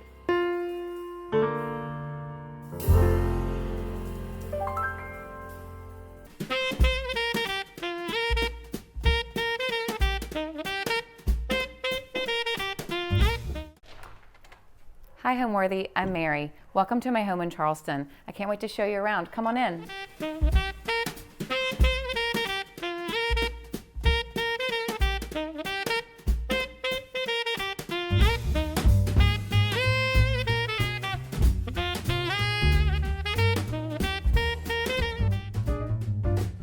This holiday season, get ready to unwrap the most magnificent holiday homes with Homeworthy's 25 Days of Christmas. For the month of December, we'll take you inside the most heartwarming houses, decked out for the holidays in true festive fashion. From twinkling lights and elegantly trimmed trees to sparkling ornaments and cozy holiday charm, these homes capture the warmth, wonder, and beauty that make this season so special. So join us as Homeworthy celebrates 25 Days of Christmas. The magic starts now. Raise your glass. Cheers! Merry Christmas! Happy holidays! You're watching Homeworthy, where we believe every home has a story. Hi, I'm Mary Dupree. I'm an interior designer. Welcome to my home in Mount Pleasant, South Carolina, just over the bridge from Charleston. So we built this house starting in 2020, and we finished and moved in 2022. So it's a new build, even though we live in a very historic neighborhood. So we have lived in this neighborhood for 12 years, I think, but in different houses. We love the neighborhood so much. It's a very special place. But we realized that we loved each of the houses, but we kind of outgrew them, or we wanted other things, and we toured lots of houses that would come on the market, and we quickly realized that partly because I'm a designer and just because we knew what we really wanted, and no house had exactly what we wanted. So we realized we would need to build. And we found this house at the end of 2019, and I walked into the backyard, and like the trees were blowing and rustling perfectly, and we had all this space and privacy. And I called my husband and I was like, you need to leave work and come here right now and see this space that we found. We love it. We actually bought 2 lots and married them. And it's almost half an acre, which doesn't sound a lot to people who don't live here, but for living so close to Charleston, having land, for a pool and a garden is really special. So they'll have to take us out of here feet first one day because we're never leaving. It's sort of a take on a colonial. We do have a center hallway, big gracious porches. The style, one thing we really wanted when we built it was to keep it as much one level as possible. So there's only like 2 steps up and down in the back, which we love for entertaining. We worked with an architect who's just phenomenal. His name's Daniel Beck. He's a very special architect. We feel lucky to have worked with him. And he has just a very deep appreciation for and knowledge of all types of classical architecture. And so we had a lot of fun working together, and we're a good team, I think, in making sure that we did adhere to all the historical details that we wanted to kind of put in to make it look like it was a house that had been here forever. Like little eyebrows on the corners and the trims of the ceiling detail, the roof details. So I've decorated our house for Christmas, and I think it's decorated in like a very elegant way, but not over the top. I love Christmas. I love to decorate. Almost every room of our downstairs public spaces are decorated in some way, but I don't always adhere to the red and green. I think sometimes in some rooms, red can be kind of harsh with the way things have been decorated. So sometimes I use pinks instead of reds. I use a lot of blue because there's a lot of blue in our home. As you can see, like as you walk through on the staircase and on the front of the home, there's a lot of blue ribbons. I use a lot of flowers and ribbons and greenery for Christmas, and less candy canes and really more kind of kitschy Christmas. And I like to keep it, like I said, elegant Christmas decorating, not over the top. We don't have to go all full Clark Griswold. I love some twinkle lights inside and out, but it's not over the top.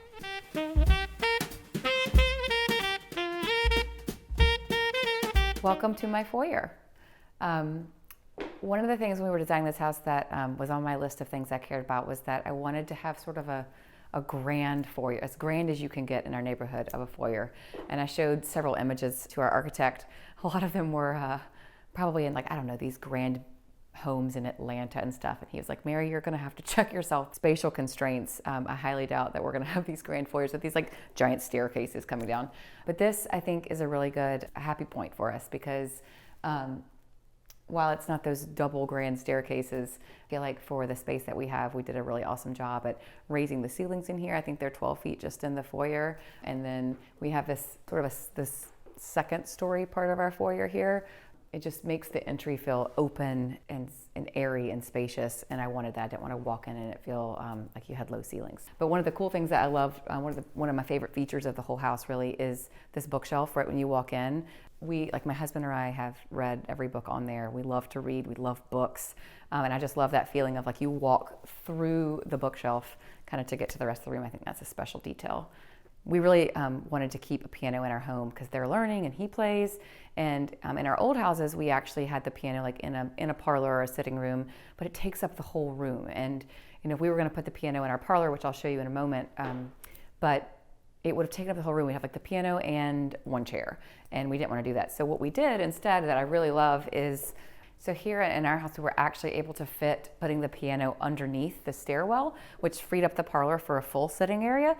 And I actually really love that the piano has landed here in the center of our house because no matter where I am in the house, I hear the girls playing and practicing, or if we're having a party, you can hear the music all throughout the home. And I think it's just really beautiful too to have this pretty piano in the center of our house. And one tip I'll actually tell you that I didn't know about until we went through this process of trying to determine if we could fit it. This is a Baldwin piano, and I don't know, probably other companies do it also, but they actually have these sheets, like a cotton sheet, and it has the different piano sizes drawn on it, and so you can lay it on the ground to determine whether or not a piano will fit in a space. And especially grand pianos are they're an unusual shape, so it's hard to sort of imagine how they fit into a room because they're not square, and having that as a super tool that your piano shop could probably help you with if you're ever looking to get a grand piano. This is one of my favorite pieces in our house, this antique chest. I think it is so beautiful, and it is narrow, and I really wanted to have a table here because I think it's important to have a table in your foyer, but as you can see, I'm right next to the stairs, and so it couldn't be a deep table because it would be in your way. So anyway, it's beautiful and it's functional and we love it. This antique mirror here was actually my husband's parents, and we have a lot of scallop shells throughout the house. There's one on the front door, there's one here, there's several other places, and they're very personal to us. The scallop shell, particularly on the front door, was a symbol of the Camino in Spain, sort of a reminder of the power of faith, and I love having those throughout our home. This is a special painting in our house. It's sort of an abstract of me and my daughters. My husband had it commissioned right after my second daughter was born. It's by Teal Duncan, who used to be here in Charleston, but I think she's moved to maybe Augusta, Georgia, but it's no longer in Charleston. But it's a special piece. I like that you can tell that it's us, but it's not like our faces on the wall, but it will always be a special one for me. Okay, so now we're gonna leave the foyer and I'm gonna take you through this hidden jib door into our guest room. This is another one of the really cool elements of our millwork.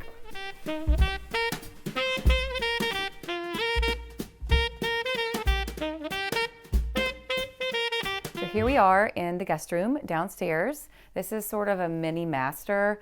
We have room for, this is a queen size bed, but there's room for a king size bed down here, and then a walk-in closet, and then a full bath. with a 0 entry shower. So the thought is that if we ever need to come downstairs for some reason as we age, we will have a space to do that. But right now we really love the idea of being upstairs with our children and closer to them. I love that we were able to incorporate pink in this room without it being overly feminine. Because of the addition of the blues and blacks and red colors in here, it still has sort of a masculine feminine balance. The walls are a silk woven from Philip Jeffries that I fell in love with so much with this particular material that I actually used it in this room and in another room in our home in a different colorway. But I just loved the colors that were offered, and the material itself I thought was just even richer than using like a grass or something. I loved this silk product. And then I did a monochromatic curtain, and this is a good example of a room that feels very old world to me. The colonial influences of like the rattan, but then we've kept it fresh with the modern art on the wall so that it doesn't start to feel at all stodgy. These are some of my favorite lamps in the house. They were my parents' lamps in their house, and I have inherited them. I love them. They are Maitland Smith lamps, and my dad was the president of Maitland Smith for years, and when I was over in the Philippines a lot as a child, he was working with Maitland Smith, and so a lot of my childhood feels like it's surrounded by Maitland Smith travel or showrooms, and so they kind of hold all the Maitland Smith pieces throughout the house, and Henredon pieces too hold a special spot for me. This is actually another Maitland Smith piece that I love, this tall boy here. It's beautiful and very useful. I keep a lot of gifts inside it. If I need like a candle or something to give somebody as a present last minute, there's lots of notebooks and candles and things stored inside here. And then we have a collection, we have throughout the home a lot of blue and white chinoiserie vases, but I do love it when they're all put here together. I think when you have a collection, it's nice to show it displayed together. It packs a much bigger punch, I think, than just like little pieces throughout a home. And then this mirror was my husband's parents. It's an antique. And then these pieces of art were actually my husband and I got in Vietnam. There's one here, another on this side. And I don't know, they were probably like $20 or maybe less, which is another cool thing about travel, is that you can lots of times get really cool original art that holds meaning to you, like this does to us. That helps us remember this trip, but it doesn't have to break the bank. My personal decorating style is certainly more classic and traditional. I don't want to say like with a twist. Everyone says that with a fresh twist. I mean, that's true to a degree, but I would say it's sort of an old world made new. I want our house to feel sophisticated and warm and effortless and comfortable. We definitely have colonial influences as well. It has, I would say, a nostalgia for old Europe, for particularly England and France, but then also it's curated with things that we've collected through our travels throughout the world, particularly Asia, Africa, and the Caribbean. So there's certainly a lot of colonial influence as well. Rattans and dark timber furniture, and sort of a lot of botanical and even palm fabrics and things, but not coastal. It doesn't have like what you would think of as like nautical coastal vibe. There's more of a colonial coastal vibe that's throughout our house. My husband Will and I have a lot of cherished antiques and family pieces that have been passed down to us. So we wanted to infuse them with our own personality as well, but there are a lot of pieces throughout the house that come from his family and mine. His parents collected antiques, and they've sadly both passed away, so we inherited a lot of antiques. And then my family, I grew up in High Point, North Carolina. My dad was a furniture executive, so I grew up in showrooms, and I have a lot of our family's furniture as well. If you're working on a new build, and it's important for you for it to have sort of a historic charm to it, like it was to us, I think it's important to work with a team that, whether that's designers and architects or just you and your spouse, whatever that is, but that have an appreciation for and understanding of classic architecture and history and the time and place. I think that's all very important to make sure that it fits in. Switching back to just the interiors of it, you know, incorporating cherished antiques and family pieces, that matters. Here we are in the parlor. You know, this room is fun just to come sit in if you need to like read the mail, or if we're having company over, and sometimes like the men retire to one section, sometimes my friends and I'll come sit up here and have a glass of wine and we talk kind of separately. So that's kind of what we use this room for the most. It's a beautiful room. It feels sort of like a sunroom to me. This piece here is a beautiful piece that actually, when we were even designing the house, I wanted to make sure we had a wall for it. We were putting in so many windows that we were losing wall space, and I was like, wait, we have to keep a space for this. And to be honest, I don't know all of the origins of it. It was my husband's grandmother's, and there's a story about when she bought it however many decades ago and spent the money on it that apparently her husband was very mad at her. So it's a funny story. But I don't know if it's Indian or Moroccan, but it has beautiful bone inlay, and it's actually a secretary. Like, it has a crack, so I'm not going to pull it down, but this part comes down, and there's chains, and it's actually a secretary. It's got great storage. I keep candles in here, but it's beautiful. It's one of my favorite antique pieces in the home. I think it's really nice to put a touch of Christmas in every room, including this one, but it doesn't need to be over the top. And these paper whites are a way to make it feel Christmassy without kind of going over the top with the reds and greens. And I'll be able to use this on into January. I love this little bust over here. She's just playful and fun, and she ended up with a hat on, but I love that she's sitting here. It almost looks like she's like looking out at the company that might be coming, or protecting the house, keeping watch or something, because she's looking out the front window. But she just kind of gives a little bit of a playful, whimsical vibe to a lot of the more serious things in the room. The drapery fabric in this room is from Sewn. It's one of my favorite of their prints. I love the shade of blue. It's sort of a peacocky blue that we have throughout our home. This pillow here is a Jane Shelton fabric that I love, and it sort of marries the blues and greens and browns in this room, which we've kept pretty simple without adding a lot of additional color. So this parlor is not a particularly large room, but we wanted to make sure that we had enough seating options to be able to come in here and have a glass of wine or read a book. So I think it's particularly important when you are looking for furnishings for a smaller room to pay attention to the scale. Don't ever just order a chair or a little sofa without like checking the dimensions. It sounds silly, but you'd be surprised how many times people do stuff like that. It was important for us to make sure that the scale of the furniture in this room was small enough to accommodate 2 chairs and a seating arrangement and a table and this special chest. You can see also when I sit here on this chair that it is plenty big enough for me. It is not the least bit like uncomfortable or tight in any way, but it allows for there to be plenty of space in the room for seating. Now that we've finished building our house, and I've finished, well, designers are never finished, but mostly finished for now, decorating our house, I would say that I love it. I love that I decorated my own house. Every little detail of it I touched and was purposeful and has meaning to us. And so I love that I decorated my own house. I do think it was the hardest thing I've ever done as a designer, was decorating this sort of forever home, because there was so much pressure. And, you know, as designers, we have all the knowledge and we know what's out there, and there's sort of this FOMO of like, well, if I pick this fabric, I can't have that fabric, but I love all these fabrics. And so that was difficult. I mean, we were in a rental while we had sold our house, while this was being built, and I had swatches all over the floor in the rental. My mom jokes about how, like, she talks about like when she has these like little distinct memories when she was a child, like she can vision little things in her parents' home. And she says that for my children, it's going to be like rug and fabric swatches. Like when they picture their childhood, they're just going to see swatches because I have them all over the place.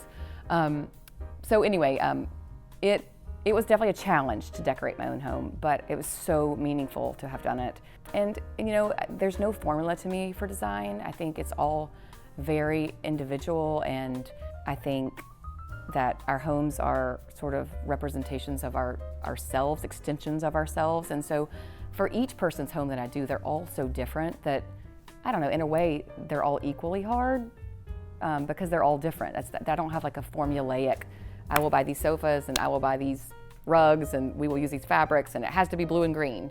It really just depends on the person and what they love. Let's go check out the dining room now.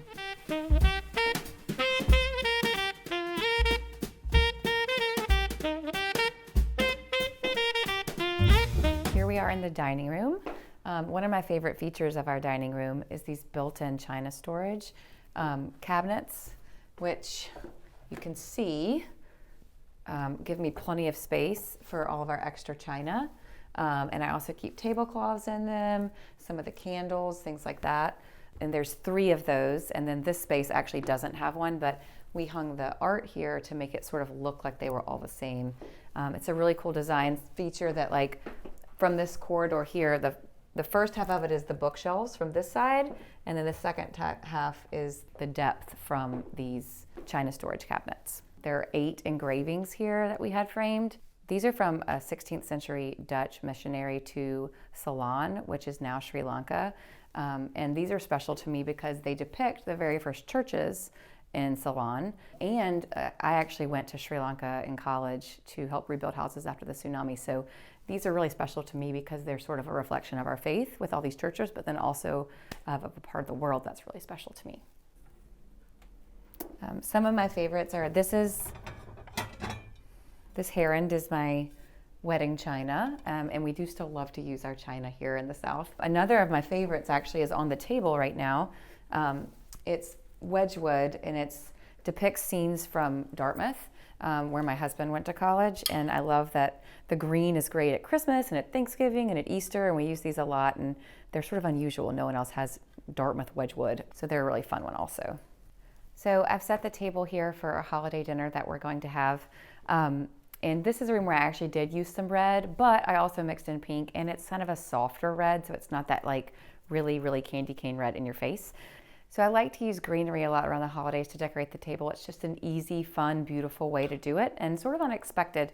So here I've just bought like some greenery at Trader Joe's, like a variety of different types. And then I've laid that right in the center of the table. Actually, this tablecloth has like a blue and green kind of floral design here in the center, which I didn't want visible for the holidays. So it's also a creative way to kind of cover that up. But then I layered the greenery with some artichokes and some pomegranates to bring in that red and green, just in sort of a unique way. And then there's some beautiful candlelight, which this evening will be really, really pretty when we're hosting. And actually, when I set the table similarly to this last year, I didn't even use a center arrangement, but because y'all were coming and I had the flowers, I put them here. But honestly, this could be done too with just the candles and the greenery and the artichokes and the pomegranates. And it's super simple and unexpected and beautiful, easy way to decorate for Christmas. We spend Christmas Eve at a dear friend's home, but we do host dinner here on Christmas night also. And, you know, we a few years back, we have the same thing for Thanksgiving every year. Every year, the Thanksgiving food is the exact same, and we love it. I love that tradition, but we also used to kind of make a similar meal at Christmas, and I don't know, 5 or 6 or 8 years ago, my husband and I were like, we just had turkey. We do not need turkey again. And so we kind of just switched our plan, and this year, you know, now we kind of make something different every year for Christmas, and we talk about it with the girls, and they get to help pick what sounds good to them. And so now it just kind of depends on what we're kind of in the mood for. But the tradition is that we're always here and that we cook it together. And that's, I think, sort of the special part for us, is that we know we'll be here together and making something fun.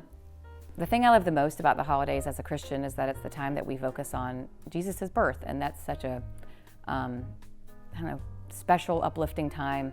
I love that everyone at the holidays, I feel like everyone you encounter is so happy and, I don't know, gracious.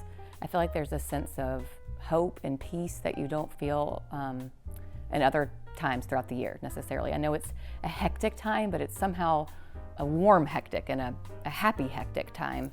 And I love that. To me, Christmas sort of evokes this warmth feeling, whether that's we make spiced tea, or it's the twinkle lights, or that we have a fire going. On Christmas Eve, we go to a dear friend's house and we have dinner there, and everyone dresses up, and we listen to music, and we dance, and the girl's uncle reads "'Twas the Night Before Christmas," and we watch the Santa tracker, and everyone gets all excited, and we rush home to bed. It's just such a happy time of year, and we just make so many memories as a family at Christmas.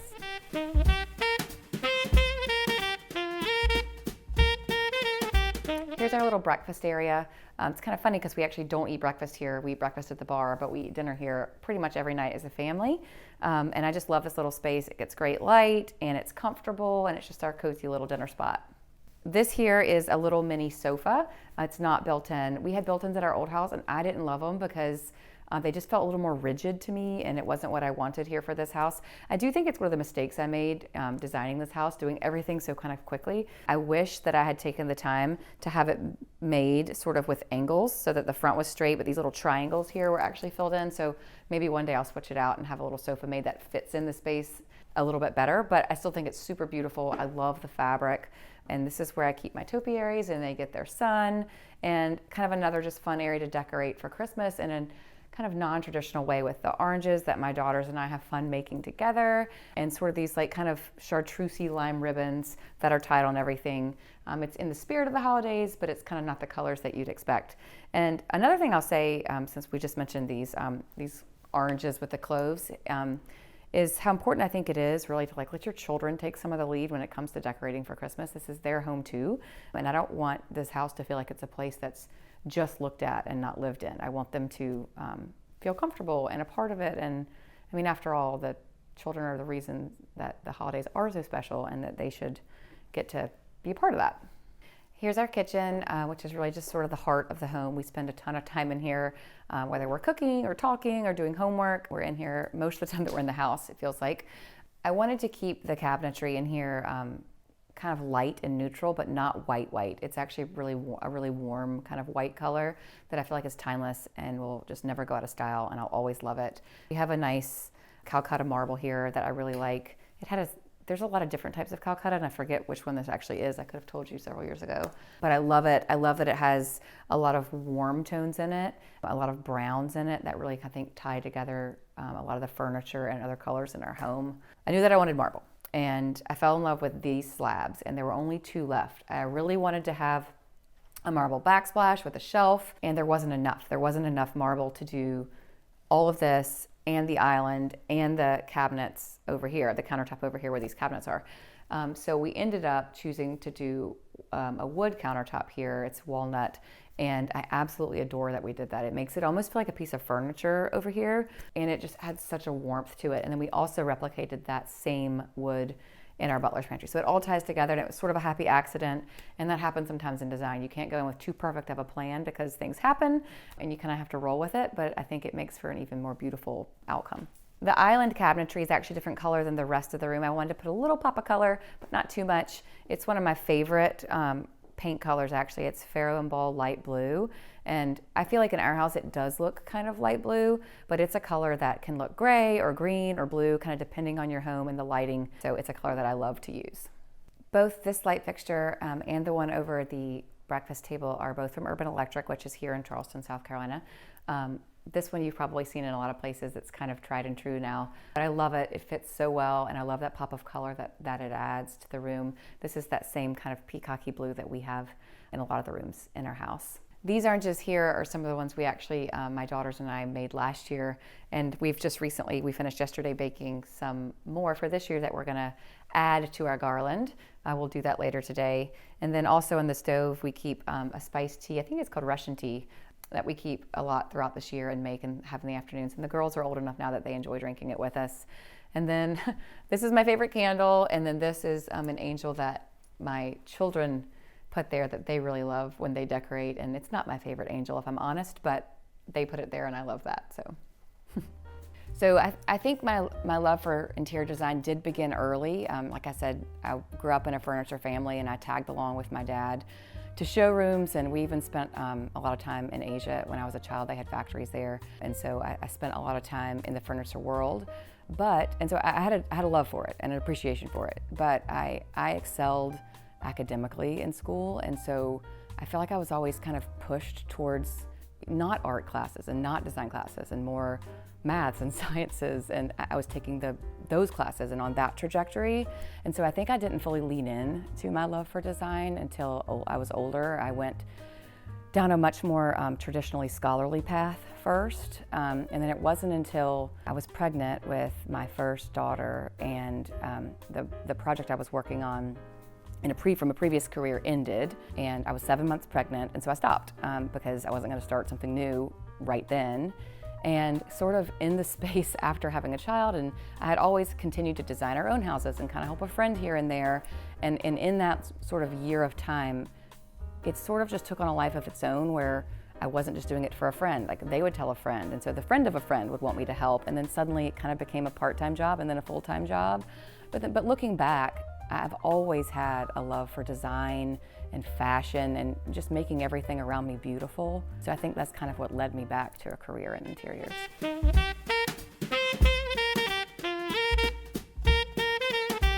Here on the other side of the kitchen, in this kind of big open space, but is our main living room. And we really wanted to have as much seating in here as possible for all of our friends when we gather.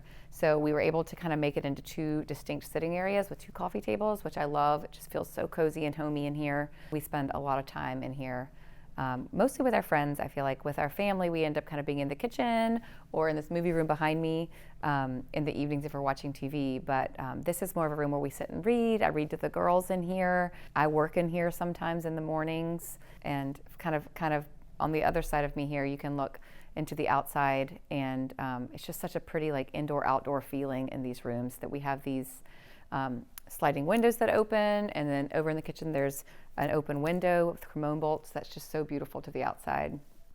So here's our beautiful Christmas tree. My daughter Sophie loves to throw the tinsel all over it at the end.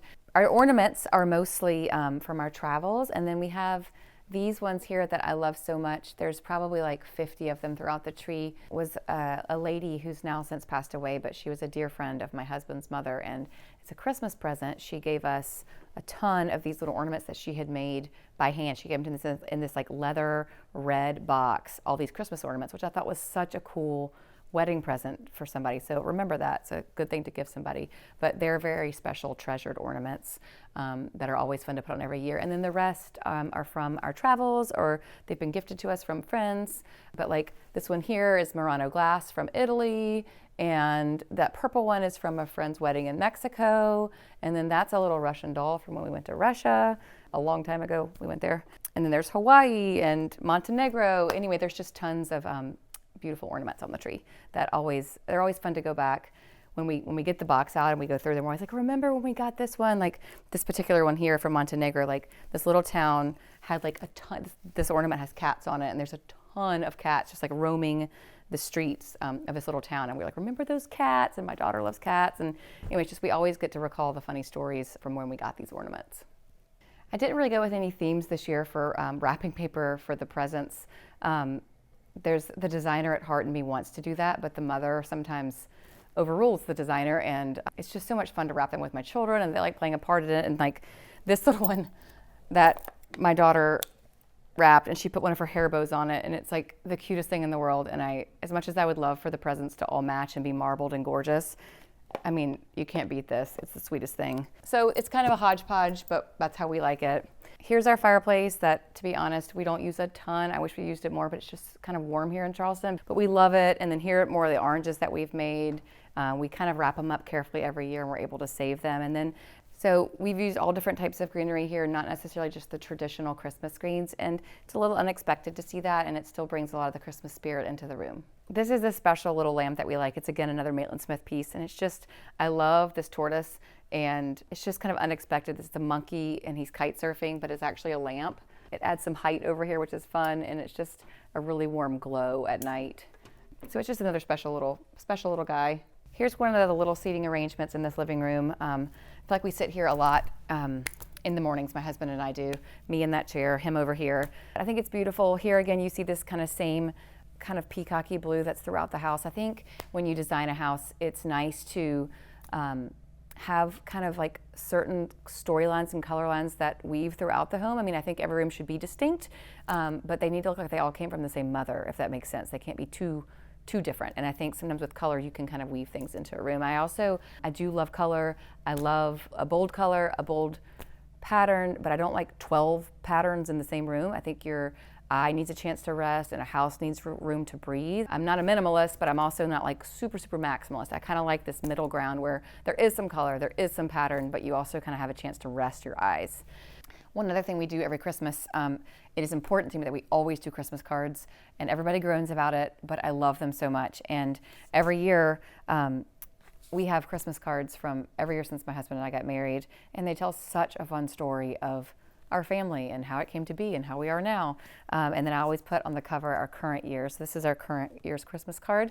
And then, you know, there's like my husband and I, we first got married, and then there I am pregnant with my first daughter, and then it keeps going, and like every year, anyway, it's just a fun, special thing. This is one of those things that like if the house was on fire, I'd want to grab.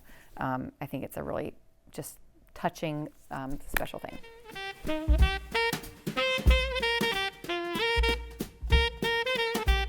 Off the living room here is this little cozy room. We call it the movie room or the blue room sometimes, but it's where my immediate family, my husband and my 2 daughters and I spend a lot of our like evening time together. We are like watching a family movie on a Friday night or something like that. It's a small room. Everyone told us it would be too small, but we kind of like it like this. It's cozy. It doesn't have a lot of furniture, but it's just perfect for us. There's an extra long sofa here that easily fits the 4 of us plus some. And then we kind of built it into the wall. We knew we'd need side tables for a drink or a glass of wine. So we actually built it in and used the same trim color. So it kind of goes away, but it's very useful. Here on this side of the room, we have our TV. It's built into the wall, and there's these really soft arches that frame it beautifully. We also have built-ins here where we keep a lot of our games. So there's children's games here. I think more, cards and computery stuff over there. But that just hides away nicely. We have room for everything that we need here in the house. There's a very thoughtful place for all the stuff, which my very type A heart loves. I love this photography in the room. This is by Gately Williams. He's local to Charleston. And this room is just completely monochromatic, but I love it. It's simple. We did this special frame, again, with the rounded edges that I love, the corners. And then we also had it painted in the same color as the trim, so it almost feels like a window that you're looking out, and we love it.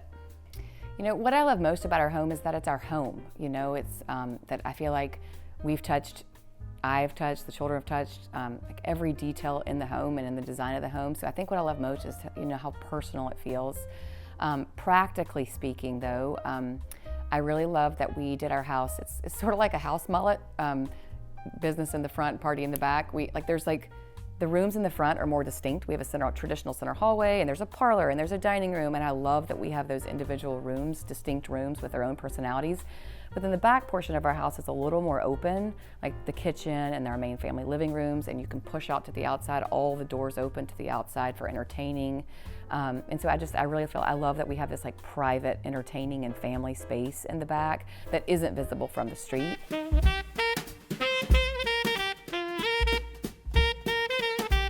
One really neat design element in our home is this wine wall. It is actually, this little room is completely temperature controlled. Also, the builder did an amazing job helping us figure out how to do all this. We used a company out of Canada called Genuine Cellars, and our builder had to get this little nook, like to the 1/8 of an inch, prepared for them to come in and do this for us. I picked the marble elements and things like that, but they installed it. And my husband and I like to collect and drink wine, and this is just a special little thing for us. It almost feels like a work of art too, that you kind of walk through this is part of the center hallway of our home, and so we get to see it all the time. Our friends walk by it, and it's almost like art. We got this on a trip to France, one of our trips to France. This is in Saint-Germain, and we love this Saint-Germain, like arrondissement. That's where we like to stay when we go. So it's special to us. And then I kind of like to pretend that this is my husband and I. He doesn't have facial hair, but otherwise it looks kind of like us. So I was like, we're there. And I love the lines in this. It's all these like linear lines. But I feel like you can feel the movement in this painting, and I really love that about it. I also love that I've never seen another one outside of this, and I really think it's fun to have individual things that aren't like the same art that everyone has. So, this is the powder room right off of the foyer, right off next to the piano, and it's one of my favorite rooms in the house. I think it is so beautiful. It's got this Gracie hand-painted wave wallpaper. I really love these sconces, these little brass toucans. I really think that they're so unique and whimsical and unexpected. And these lampshades that are black, you can see the better that they're black when the lights aren't on actually, but they add some texture and they tie back into this vanity that we had made. I really love this mirror here by Vaughn. I feel like it ties the whole moment together. The distressing on the mirror just sort of makes it feel like it's been in place forever. And sort of the black elements of it really tie the whole room together. This is Stinky. He's a special little piece. It's a Maitland Smith accessory. It was in my house growing up. And my brother and I named him Stinky, and now my children call him Stinky, and even our friends know about Stinky, and it just keeps things kind of lighthearted and fun, and you can't take everything too seriously. So here Stinky sits.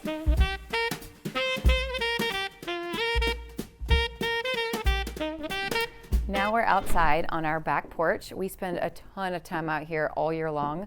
in every season we spend time out here, and I've kept it pretty simple, using mostly natural materials and simple neutral colors. There's a lot of whites and browns. Instead of adding a lot of color, we kind of did some cool architectural elements out here, like the special detailing around the fireplace to make it feel special without adding too much color.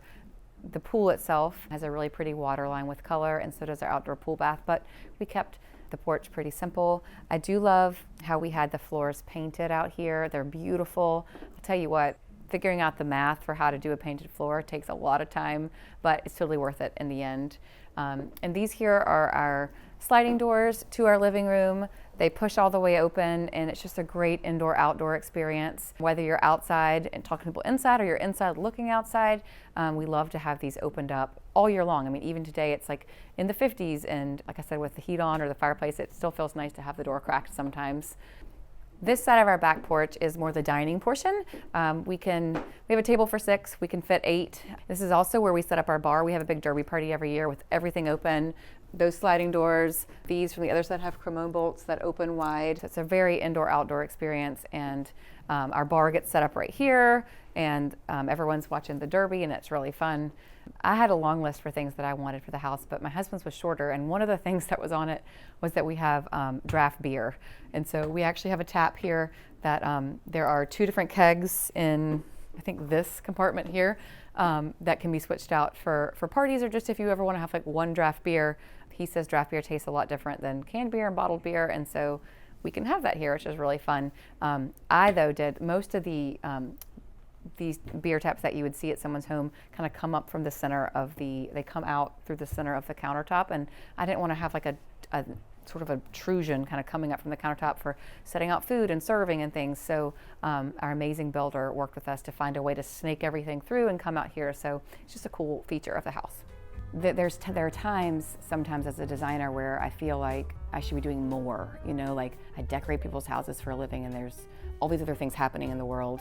And am I doing enough to just be decorating? But, you know, then I think about what home means and how important our homes are to our happiness and our stability, and our just sense of comfort and well-being. And our homes are sort of this extension of ourselves. And, you know, I think that is important. I think that's one of the reasons why so many of my clients become dear friends, because it's a very truly personal thing to design someone's home.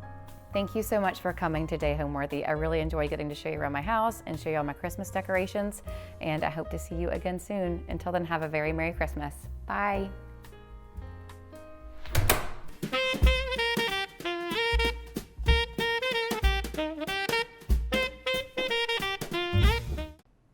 Hi, Homeworthy. I'm Laura Dowling. I'm here at the historic Cheekwood Mansion in Nashville, Tennessee.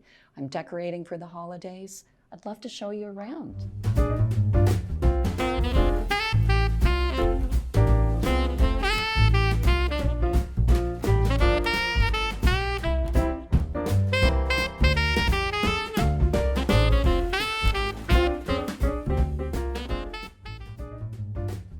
This holiday season, get ready to unwrap the most magnificent holiday homes with Homeworthy's 25 Days of Christmas. For the month of December, we'll take you inside the most heartwarming houses, decked out for the holidays in true festive fashion. From twinkling lights and elegantly trimmed trees to sparkling ornaments and cozy holiday charm, these homes capture the warmth, wonder, and beauty that make this season so special. So join us as Homeworthy celebrates 25 Days of Christmas. The magic starts now. Raise your glass. Cheers. Merry Christmas. Happy holidays. You're watching Homeworthy, where we believe every home has a story. I'm Laura Dowling. I'm the former chief floral designer at the White House. Now I'm an author, speaker, designer, and I had the honor and privilege of decorating historic Cheekwood this holiday season. So we're sitting here in the morning room of the beautiful Cheekwood Mansion, and it's the property on the historic grounds and gardens of Cheekwood here in Nashville, Tennessee. So the morning room is the room that is just full of light. It overlooks one of the gardens, the Swan Lawn, and I wanted to decorate it as if it was a snow-dusted forest with these trees that shimmer in shades of white, gold, and silver. I didn't start out to be a florist. I was a policy analyst in Washington, D.C.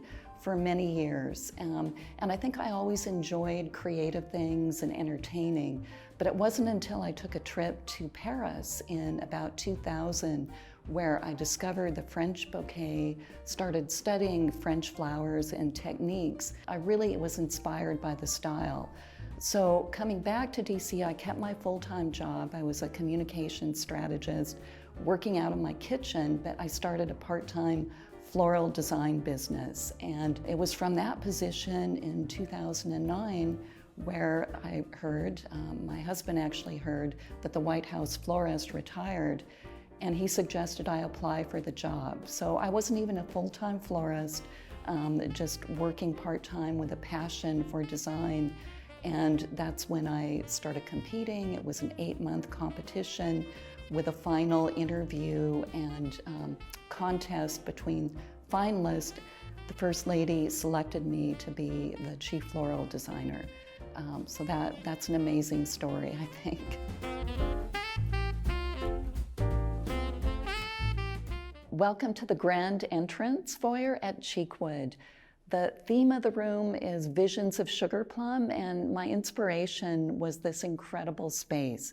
Very Italianate in style. It's 2 stories.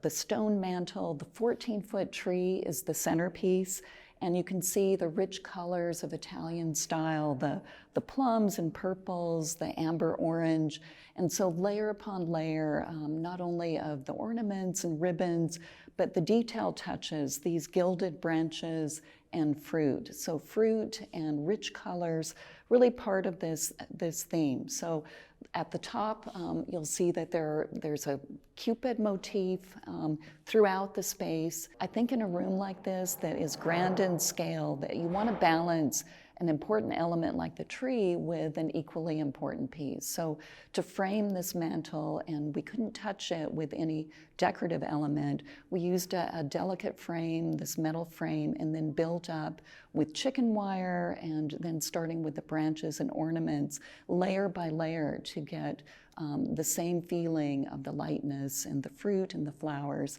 The color scheme, the gilded branches are the finishing touch. So I think it's an important frame to the mantle, and I love how it speaks to the tapestry above it. To lead people upstairs to the next space, we designed this garland that is garland in deep swoops and swags, and I'll show you as we go up here, so that we cover up this beautiful brass railing. But people will notice this motif of the festoon and the swag throughout in the architectural detail and in the design detail. And then I want to show you how we carried out the putti theme. So the putti ornaments that are woven in, just kind of a charming touch. And the sparkly fruit and the reflective ornaments here at the top. So everywhere people look, and as they go up the stairs, they'll be able to see something beautiful. I think the main difference between decorating for the holidays and Christmas and designing flowers or arrangements or any other kind of decor is kind of subtle. Of course, with the holidays, this is the time to bring out the glitter and the shine and sparkle, maybe more metallic tones. But I would say the approach is actually very similar in that all of the designs are built in layers. And that's one thing I learned in the French approach to design, is that you start with a base layer, you start creating movement and texture, and then just continue to add different layers and levels. And especially focusing on the last and outer layers, which are the floating elements, the transparent things, the things that bring the whole decor or arrangement to life. So here in the Christmas decor, you'll see that there are a lot of branches that dance above the trees. In some of the rooms, there are butterflies and birds that seem like they're whirling around. And so it's very important to add those finishing touches to get that overall magical look. Here's a kind of an overview, a snapshot of the creative design work that went into decorating all the different rooms of the Cheekwood mansion, which was built in about 1929. The architectural features stand out to me. From the first time I saw the space and all the different rooms, I knew that we'd really want to integrate the design work and the themes with the setting in the mansion. So from room to room, everyone will see different color schemes and palettes that are designed to enhance the overall setting, the furnishings, and the overarching theme of the whole decor this year is called Gifts of the Garden, tying into the botanical garden at Cheekwood. Each room has a different botanical theme. So starting in the entrance foyer, there'll be visions of sugar plums, the butterfly garden, the enchanted garden. Here in the morning room, it's the winter garden. So it will be fun to show everyone all of the different themes and color schemes room to room. I'd love to show you the next place on the tour, which is the Emerald Alley. Follow me. So welcome to the Emerald Alley, and the inspiration here are these beautiful frescoes and on the walls, the greens, the green drapery. I wanted to do something that would be very natural and fitting with the botanical theme, but also just be a kind of a serene walkthrough leading you to the next space. So these are faux boxwood topiaries, but very nice ones.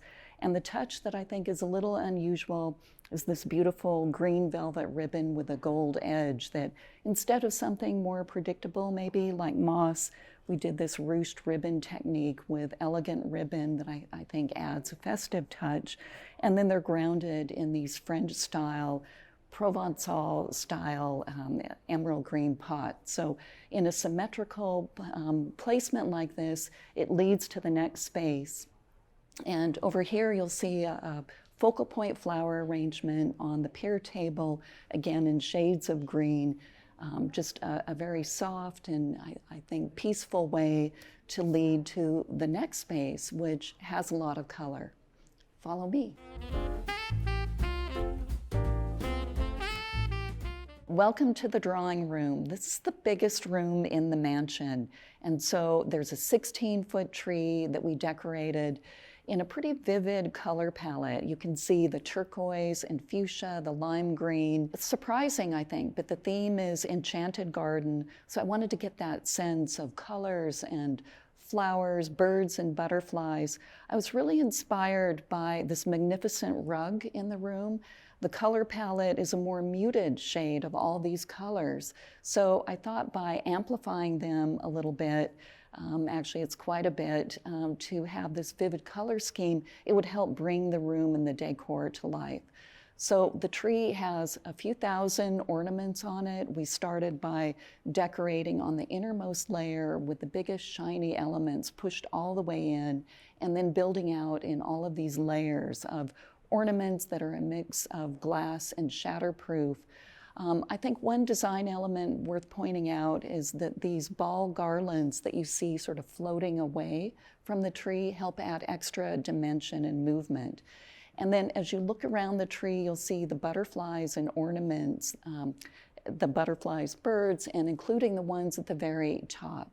So my vision was to have it look as if birds were flying and floating around and escaping from the top. And it's just kind of a whimsical touch, but that high up in the air, I think it draws people's attention. On the ground, I tried something I haven't done before, but I had these faux boxwood balls that I wrapped as gifts. So instead of actual presents under the tree, these are a kind of a take on that, but with an organic touch. The big tree has the two topiaries flanking it in the windows that also just extend the decor, carry out the theme.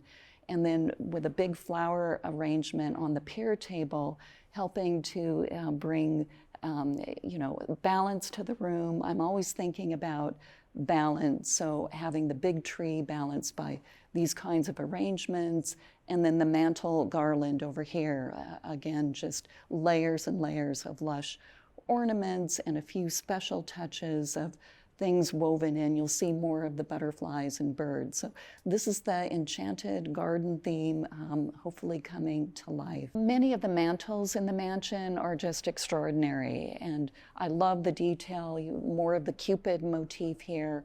The whole piece is topped by a gilded eagle overseeing the room. So to create this piece, it starts with a garland, simple garland.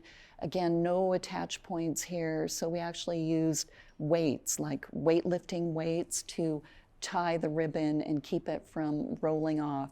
So it starts by building up with the ornaments woven in, and then ribbons and textures added, the gilded leaves, the finishing touch to go around and place the birds and the butterflies. So to match the tree, to give it some volume, again, to balance out the room. But, you know, I think the ribbon choices too with the colors help tie everything together. So you'll see a lot of jewel tones in this piece. When I was looking at how to finish off the space and add the detail, I saw these two turquoise urns, cloisonne urns, that are part of the Cheekwood collection, and with the color scheme, knew that they would be perfect to flank the mantle. And then there are a couple of additions of fun trees, jeweled trees here on the pier table that also tie in the colors and just to add, to make sure that the entire room has a festive feel. My favorite memories of working at the White House really do center around the holiday season, because that is the time when the White House was always most beautiful. All of the trees that decorated the mansion, the White House, were fresh trees, so that scent of pine, I just remember that as being so amazing, overwhelming, and very beautiful. So working with all the volunteers, the guest designers to create the magic of the White House Christmas was just an incredible experience. So it wasn't only the decor, I think it was this sense of history and how we were carrying out each First Lady's vision, which is always unique and special. And so having that historical perspective too was really exciting and fun. One of the things I've been working on, in addition to all of the planning that went into Cheekwood, was writing a book about Christmas. It's called Designing Christmas. It's my 5th book, and you know, it's hard to pick a favorite book, but I think this might be my new favorite. It was many years in the making. I've photographed my own house over the course of several years, so it's also very personal. And I just wanted to go back and break down for people what the creative process is like, how to come up with a theme, taking things from my White House experience, and how to bring that home. So the book includes a 10-step creative process, 10 of my favorite elements you'll see from room to room in the decor: the tree, the topiaries, the garland, of course a wreath, and breaking down those elements and showing how they can all roll up to create a really extravagant look, or it can just be one item, maybe a fantastic wreath that will be enough. And then finally, the book includes 10 different design themes. So everything from a fanciful Parisian carousel to a traditional hunt country Christmas, and experimenting with different colors and themes. So there's a lot packed into the book, and I hope people will enjoy it. So yeah, follow me as we go to the library. Welcome to the library, and it's hard to have a favorite room, but I think this might be one of my favorite rooms in the mansion. It is so cozy and warm with this warm wood paneling. There's a fireplace and a cozy seating arrangement, so it's the kind of room where you want to feel like you want to just pull right up and sit by the fire. So when I was thinking about the decor for this room and using a more traditional theme of red and green with gold, I was inspired by the hunt country and the heritage here in Tennessee, but also in general of the motifs of the stag, the horse, the hounds. And so you'll see that throughout the space. There's a red tree and a green tree in here as the focal points, and then embellished with some other smaller topiaries around the space. This tree has a lot of ornaments, again, built from the inside out to the outer edges with these floating swags of ribbon tied in. So we actually make three-dimensional shapes, wire them together, and then put them in at different angles to add some movement. I brought a few pieces from my own collection to help decorate. At the top of the tree, you'll see a pine cone stag, and with these charming stag ornaments. But the pine cone stag is just made from a craft form where I glued pine cone scales. And then there's a matching one on the green tree. If you come over here, I'll show you this one that has some pistachio shells on it. So as a tree topper, I think it's a fun idea. The green tree with different shades of green that all go together. This mix of organic, like the moss balls with the shiny, and then the glass ornaments that seem to glow from within. Now over here, to kind of ground the chandelier, is a topiary design that is made in a play on the half and half of green and red in the room. So if you look closely, you can see the red berries on one half, the green on the other. And I kind of love how that becomes a focal point in the room. The mantle over here was a little bit tricky. There's no actual place to attach it. So we did what a lot of people do at home, use removable strips to hang this, just to have something above the mantle, again, flanked by the topiary trees. But in this room and with the architectural detail, if you look above the painting up here, you'll see the swag, the festoons again. So all of that becomes a design element that we can replicate throughout the space. So when I was heading to Nashville, I took a whole suitcase and packed up some things from home, again, from my own collection. This, I thought, would be the perfect way to create a vignette. So creating vignettes in a space like this is a fun way, again, to balance out the room and draw the eye.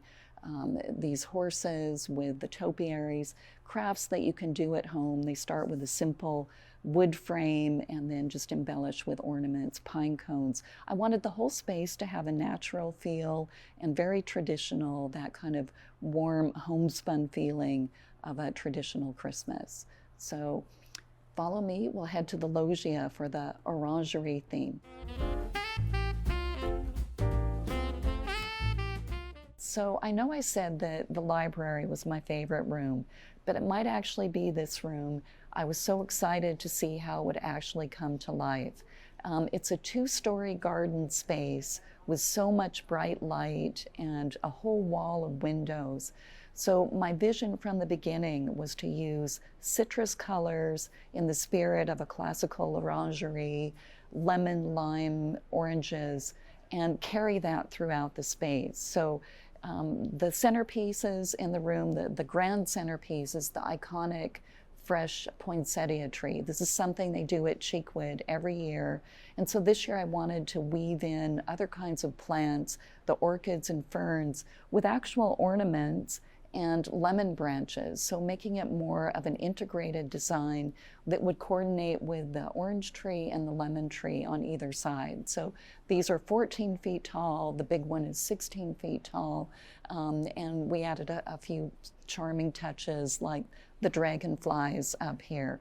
So with these pieces in the room, to balance it out, to add some dimension and interest, we created 4 wreaths in the windows. They're 4 feet by 4 feet and made from thousands of handcrafted florets and layers of decor.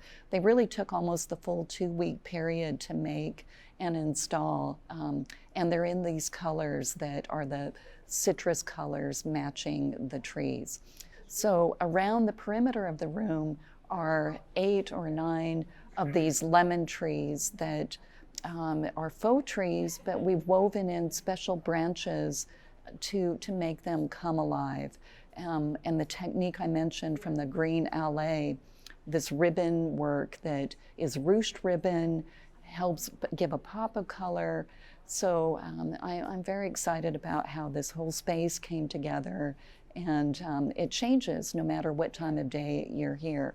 So in the morning, you can see the light and the detail on the tree. In the afternoon, the whole space is flooded with light. So the lemon tree, you know, it's an unusual choice, I admit, for Christmas decor, and surprisingly, I was able to find yellow ornaments and gold ornaments, but putting this together, again with gold and ranges of color, I think helps make it have a festive mood. So the starting point, as always, start from deep within, build out, and put the smaller ornaments so that they kind of float outside, creating that sense of movement and liveliness. And then the finishing touches to make the lemon tree look alive, or to add these branches of lemons and fruit. So it's kind of a whimsical design, and I would just encourage people to focus on using different colors, and it's surprising what you can do. So there are fresh plants at the bottom, the orchids, just to make the overall look feel fresh. Underneath this frame in the poinsettia tree, well, the frame, right now you see all the plants, but there's this metal structure with an amazing amount of irrigation hoses underneath. So all of the plants can be watered throughout the 8-week or so season that it will be up. And to decorate this, the horticultural team here at Cheekwood worked with my design team, and it looked like they were climbing Mount Everest, but they would actually go out, place the plants, and then add the decor together to get this overall integrated soft feel. So sometimes I feel like the poinsettia tree, it's a popular trend. It was at the White House too. I feel like it can look a little harsh, but by softening it with other plants, orchids, ferns, things like that, adding the branches, you add a little bit more life and movement, and I think it gives a softer look. So the special thing on the orange tree, I think, to focus on are these ornaments that are very translucent, that when the tree is lit from within, they glow. When the light hits them from the window, they have a special illumination. But the same thing, it's a monochromatic idea, which I think gives a lot of impact in a space. So primarily the lime, the green tree, balanced and flanked by the orange tree and the lemon tree. When you have a grand space like this, I think having that monochromatic color blocking is a good way to go.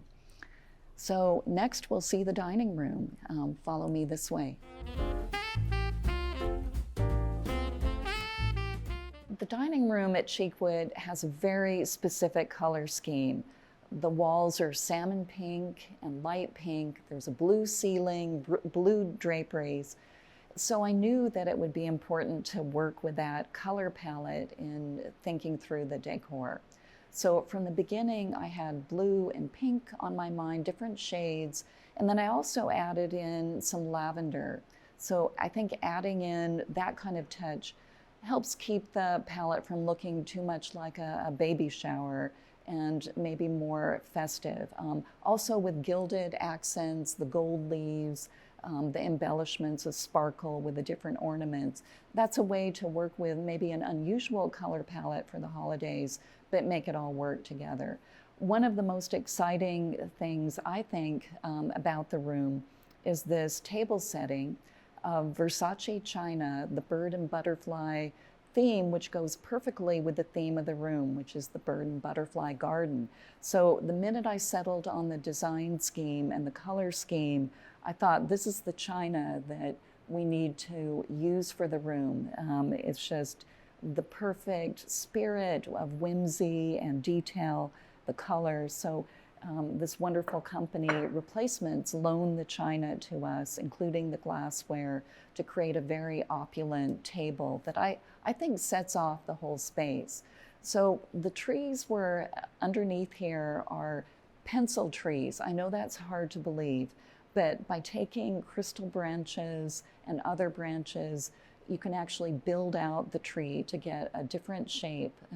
And so it's kind of fun to see how we did that in order to add on all of these ornaments that go all the way inside to create depth and then come out through the edges. And the palette of blue, lilac, you can see some of the lilac touches here, I think just creates a really festive look.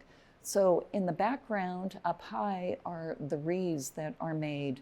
They started out as plain boxwood wreaths that are covered in gold leaf with an unusual ribbon trim all the way around the wreath, and then the center medallion that has the butterfly touches. So it's important to work in levels and layers.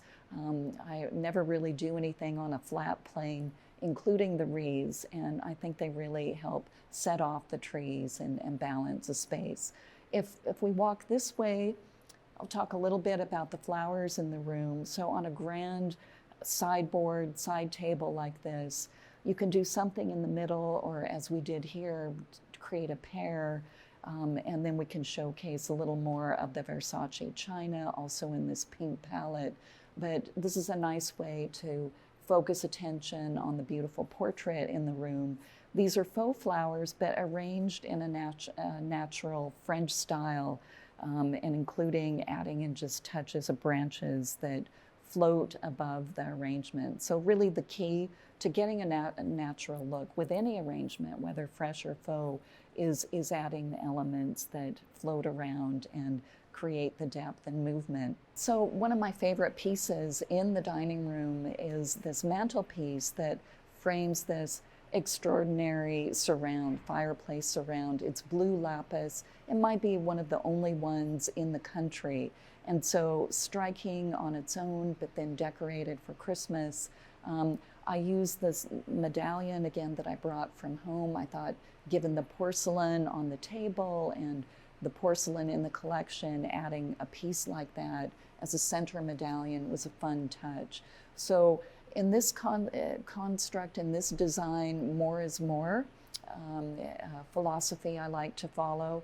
And there are ribbon rosettes and probably about 12 different kinds of ribbons that are all in the color palette but woven in. You can see the bee motif. So in some ways this room, even though it's called Birds and Butterflies, it has a very French feel, and I think Marie Antoinette would be at home here.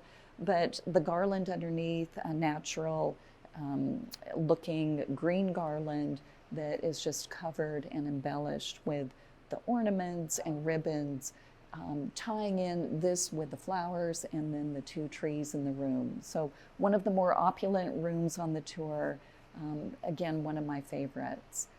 So next we'll head to the morning room.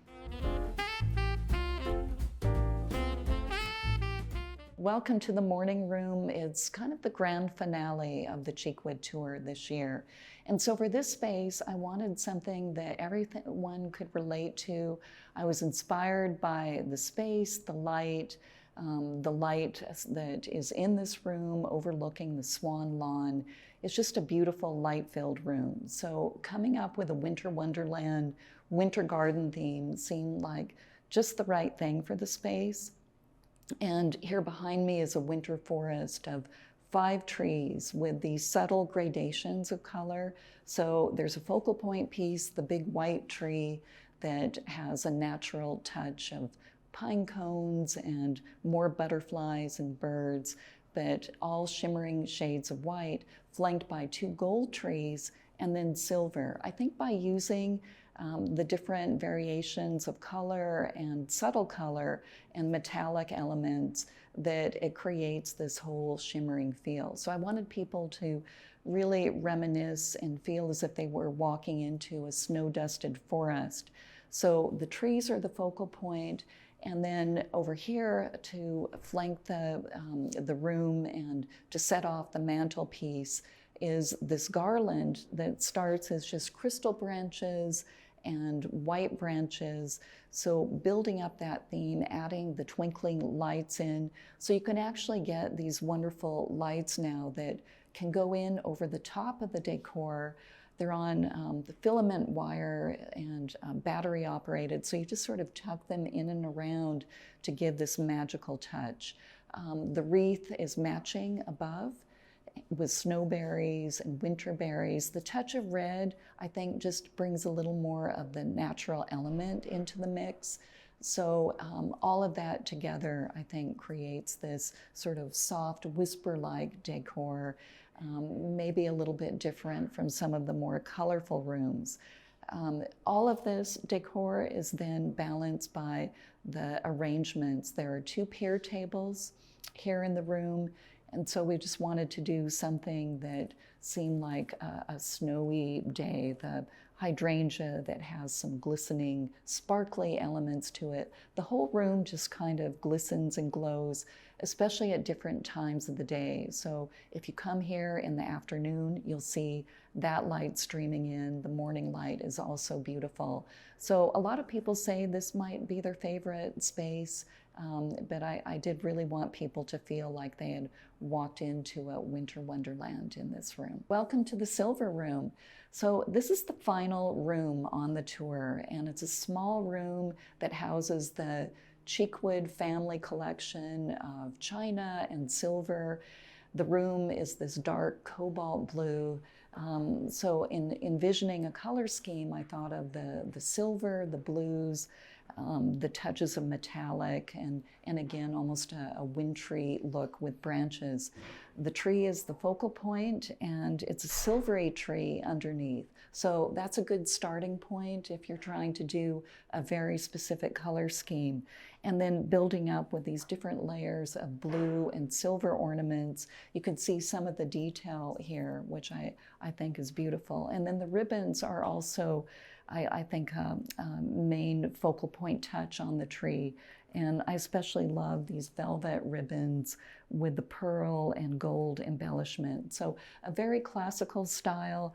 To get the kind of movement and energy for a tree like this, it was important to create these swags, ribbon garland swags that are about 2 or 3 feet long that can be tucked in and then woven through with the tails sort of flinging out a little bit. So I love to add interest and movement, and I think especially if you're working with faux trees, it's so important to add natural looking elements. So the branches of silver and gold working all the way up. So all of the trees made in the same way, building the outside, building from the inside to the outside, and having the finishing touch be the gilded birds, branches, or butterflies to create all of those moments of whimsy.